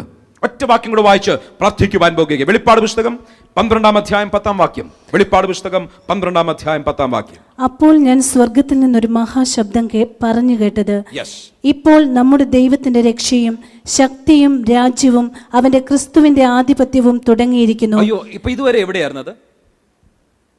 വെളിപ്പാട് പുസ്തകത്തിൽ വായിക്കുന്ന വാക്യങ്ങൾ അതെല്ലാം ആയിക്കഴിഞ്ഞത് ഞാൻ ഓർത്തത്. നിന്നോട് വായിച്ചാട്ടെ. അപ്പോൾ ഞാൻ സ്വർഗത്തിൽ ഒരു മഹാശബ്ദം പറഞ്ഞു കേട്ടത്, ഇപ്പോൾ നമ്മുടെ ദൈവത്തിന്റെ രക്ഷയും നമ്മൾ രക്ഷിക്കപ്പെട്ടില്ലയോ? രക്ഷിക്കപ്പെട്ടു. നമ്മുടെ ആത്മാവിൽ രക്ഷയുണ്ട്, നിത്യജീവനുണ്ട്. ഇപ്പോൾ ദൈവത്തിന്റെ രക്ഷയും, വായിച്ചാട്ട്, ശക്തിയും രാജ്യവും അവന്റെ ക്രിസ്തുവിന്റെ ആധിപത്യവും തുടങ്ങിയിരിക്കുന്നു. ഓ, വായിച്ചാട്ട്. നമ്മുടെ സഹോദരന്മാരെ രാപ്പകൽ ദൈവസന്നിധിയിൽ കുറ്റം ചുമത്തുന്ന അപവാദിയെ തള്ളിയിട്ട് കളഞ്ഞുവല്ലോ. അപവാദിയെ തള്ളിയിട്ട് കഴിഞ്ഞപ്പോൾ പറയുകയാണ്, ഇപ്പോഴാണ് അതിന്റെ പൂർണ്ണത എത്തിയത്. ആ പൂർണ്ണത എത്തുന്നിടം വരെ ഭാഗികമായ വിടുതലുകൾ ഇവിടെയുണ്ട്. അവിടെ ഉപയോഗിച്ചിരിക്കുന്ന വാക്ക് കാറ്റഗോറിയോ, to be a plaintiff. Legal ഭാഷയും കോർട്ടിൽ പോയവർക്ക് മാത്രമേ ഇതിന്റെ ആഴങ്ങൾ മനസ്സിലാകുകയുള്ളൂ. To be a plaintiff, accuser എന്നുള്ള വാക്കിന്റെ ഗ്രീക്ക് വാക്കാണ് ഞാൻ ഉപയോഗിച്ചിരിക്കുന്നത്. ഗ്രീക്ക് വാക്ക് പ്ലെയിൻറ്റിഫ്, വിരോധമായി ഓരോ ദിവസവും രാപ്പകലുകൾ ദൈവസന്നിധിയിൽ അപവാദങ്ങൾ കൊണ്ട്, കുറ്റാരോപണങ്ങൾ കൊണ്ട് പറയുന്ന ഒരു പിശാചിനെ തള്ളി ഇടുന്നിടം വരെ അതിന്റെ പൂർണ്ണതയിൽ നമ്മൾ എത്തുകയില്ല. എങ്കിലും ഓരോ ദിവസവും ആവശ്യമുള്ള വിടുതൽ ദൈവം തന്നിരിക്കും. ഇന്ന് വാഗ്ദത്തമുണ്ടോ? അതിന്റെ പൂർത്തീകരണത്തിലേക്ക് എത്തുവാൻ സാധിക്കും. ഇന്ന് ഒരു തടസ്സമുണ്ടോ? അതിന്റെ നിവർത്തീകരണത്തിലേക്ക്, ആ തടസ്സത്തെ മാറ്റുന്ന ഒരളവിലേക്ക് ദൈവത്തിന് മാറ്റുവാൻ സാധിക്കും. യെസ്, ഒരു ദിവസം അതിന്റെ പൂർണ്ണ വിടുതൽ വന്നിരിക്കും. അന്ന് കണ്ണുനീരൊക്കെയും തുടച്ച് ശാപമില്ലാത്ത ഒരു ദിവസത്തിലേക്ക് ദൈവം നടത്തിയിരിക്കും. അതുവരെ ഓരോ ദിവസവും ഭാഗികമായ വിടുതലിനായി ദൈവജനം ശക്തിയോടെ, വെളിപ്പാടോടുകൂടെ ആ അപവാദിയെ, പ്രതിയോഗിയെ ഒന്ന് ശാസിക്കുവാൻ തയ്യാറായാൽ, പറയട്ടെ, അവന്റെ അപവാദങ്ങളെ ജയിക്കുവാൻ, പ്രതിയോഗിയെ ജയിക്കുവാൻ നമ്മുടെ അകത്ത് ദൈവം ചില പ്രമാണങ്ങൾ തന്നിട്ടുണ്ട്. മടുത്തുപോകാതെ പ്രാർത്ഥിക്കുവാൻ യേശു കർത്താവ് പഠിപ്പിക്കുക. നിങ്ങളൊരു കാര്യം ചെയ്യണം. പിതാവിനോട് പ്രാർത്ഥിക്കുമ്പോൾ തന്നെ ഒരു കാര്യം മനസ്സിലാക്കണം. ഒരു ന്യായാധിപതിയുടെ മുൻപിൽ പ്രതിയോഗി വന്ന് അവന്റെ കേസുകൾ ഇടുമ്പോൾ നിങ്ങൾക്കൊരു സാധ്യതയുണ്ട്. പ്രതിയോഗിയുടെ സകല വാദങ്ങളെയും അസ്തമിപ്പിച്ച് നിങ്ങൾക്ക് പ്രതിക്രിയ ചെയ്തെടുത്ത് നടത്തുവാൻ പ്രാർത്ഥിച്ചാൽ അവിടെ നിങ്ങൾക്ക് മറുപടിയുണ്ട്. മടുത്തുപോകാതെ പ്രാർത്ഥനയ്ക്ക് മറുപടി വരുവാൻ നമ്മുടെ അകത്തൊരു സാധ്യതയുണ്ട്. ഇന്ന് ചിലർ പ്രാർത്ഥിക്കുവാൻ പോകുക, എൻ്റെ വാഗ്ദത്തങ്ങൾ, എൻ്റെ പ്രാർത്ഥനയുടെ മറുപടികൾ, ദൈവഹിതത്തിന്റെ പൂർണ്ണത എൻ്റെ ജീവിതത്തിൽ വരാതെ അതിനെ തടയുന്ന, എൻ്റെ രോഗസൗഖ്യം, എൻ്റെ പ്രാർത്ഥനയുടെ മറുപടി വരാതെ അതിനെ തടയുന്ന ഹേ പ്രതിയോഗിയുടെ സകല വാദഗതികളുമേ ഇന്ന് യേശുവിന്റെ രക്തത്താൽ നിന്റെ മേൽ ജയമെടുക്കുക. കാര്യം, എവിടെയെങ്കിലും രക്തമുണ്ടെങ്കിൽ വിധി ഉയർന്നിരിക്കും. ഇന്ന് ഞങ്ങൾക്കായി ഗുണകരമായി സംസാരിക്കുന്ന കുഞ്ഞാടിന്റെ രക്തമുണ്ട് എന്ന് വിശ്വസിക്കുന്നവരുണ്ടോ? ഏറ്റുപറഞ്ഞോ, യേശുവിന്റെ രക്തത്താൽ ഞങ്ങൾ ജയമെടുക്കുകയാണ്. ഈ ഉടമ്പടിയെ, ഈ സഖ്യതയെ, ഈ അവകാശത്തെ, ഈ പൈശാചിക ക്ലെയിംസിനെ ഇന്നും കൊണ്ട് നിർത്തുവാൻ, ഇന്നും കൊണ്ട് ഇത് ഈ ഭാഗം ഇവിടെ അവസാനിപ്പിച്ചാലും അടുത്ത അവസരം ദൈവം തരുമ്പോൾ ഇതിൻ്റെ അകത്ത് നെക്സ്റ്റ് ലെവൽസിലേക്ക് ഇറങ്ങുവാൻ ആഗ്രഹിക്കുകയും, എവിടെയെങ്കിലും അപവാദിയുടെ അപവാദങ്ങൾ ഉണ്ടെങ്കിൽ അതിൻ്റെ മേൽ ജയിക്കുവാൻ ദൈവം ഭാഗിക വെളിപ്പാടുകൾ തന്നിരിക്കും. ഒരു ദിവസം നമ്മുടെ അപവാദിയെ എന്നേക്കുമായി ദൈവം മാറ്റും. എങ്കിലും താൽക്കാലിക വിടുതലുകൾക്കായി, താൽക്കാലിക വലിയ ജയത്തിനായി പ്രതിയോഗിയെ പ്രതിക്രിയ ചെയ്ത് വേഗത്തിൽ ദൈവം ചില മറുപടികൾ തന്നിരിക്കും. What is your challenge? നിങ്ങളുടെ മുൻപിലുള്ള വെല്ലുവിളിയാണ്. കണ്ണുകൾ അടയ്ക്കാം.